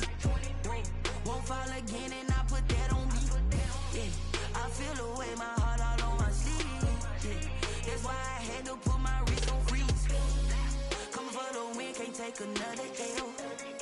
Designer on me, this that new Chanel. Did that splash, did that drip.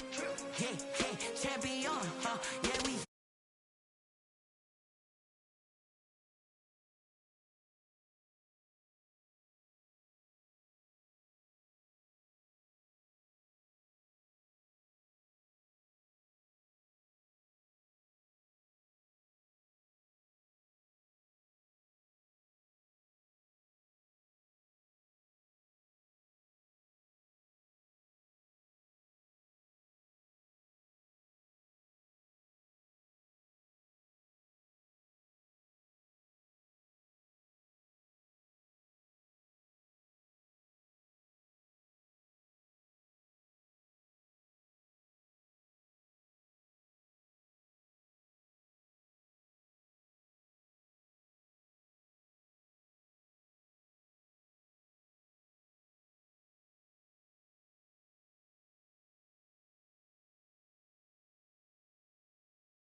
Back underway on EA Sports.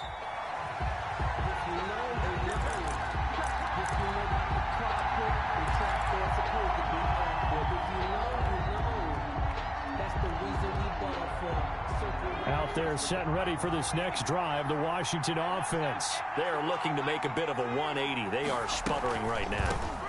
And frankly, I think it's time to call your playmakers together and say, all right, guys, we're going to lean on you through this patch.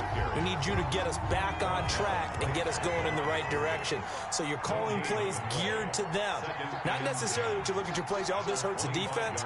I want the ball in the hands of X, Y, and Z and see if we can move forward. So don't get too cute. Go to the playmakers. Well, he's going to be out of bounds, but not before he takes it inside the 40. 39 yards the distance covered on the catch and run. So how about that for a chain mover? They're all the way down inside the 40 now for 1st and 10. From the shotgun now, here's an inside give. And he'll have a gain of 3 to the 33. Antonio Gibson. But that call makes sense because they've been throwing it well on this drive, and once again they show passing formation, showing the shotgun. Then they ran out of it. That's a nice play by them defensively, though, to hold it to a short gain.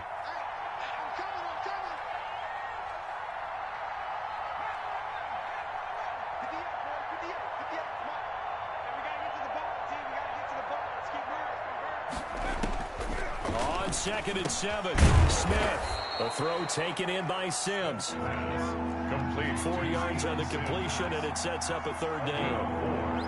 And it's 3rd down. From the shotgun now, here's an inside give. And he won't be close to a 1st down as he runs into a wall right around the line of scrimmage. No gain on the play there, and it'll bring up 4th down. Now 4th down. And he finds McLaurin. The conversion is successful with a sizable gain of 13, and the decision to go for it looks like a smart one. 1st down, Washington. From the red zone now, Smith. And his pass is intercepted for the 4th time today. Picked up by Kenny Moore.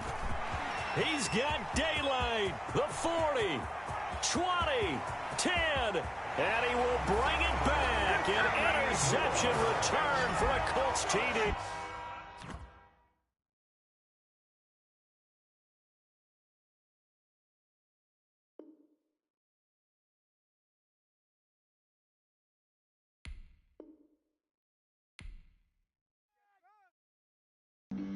Flag on the play.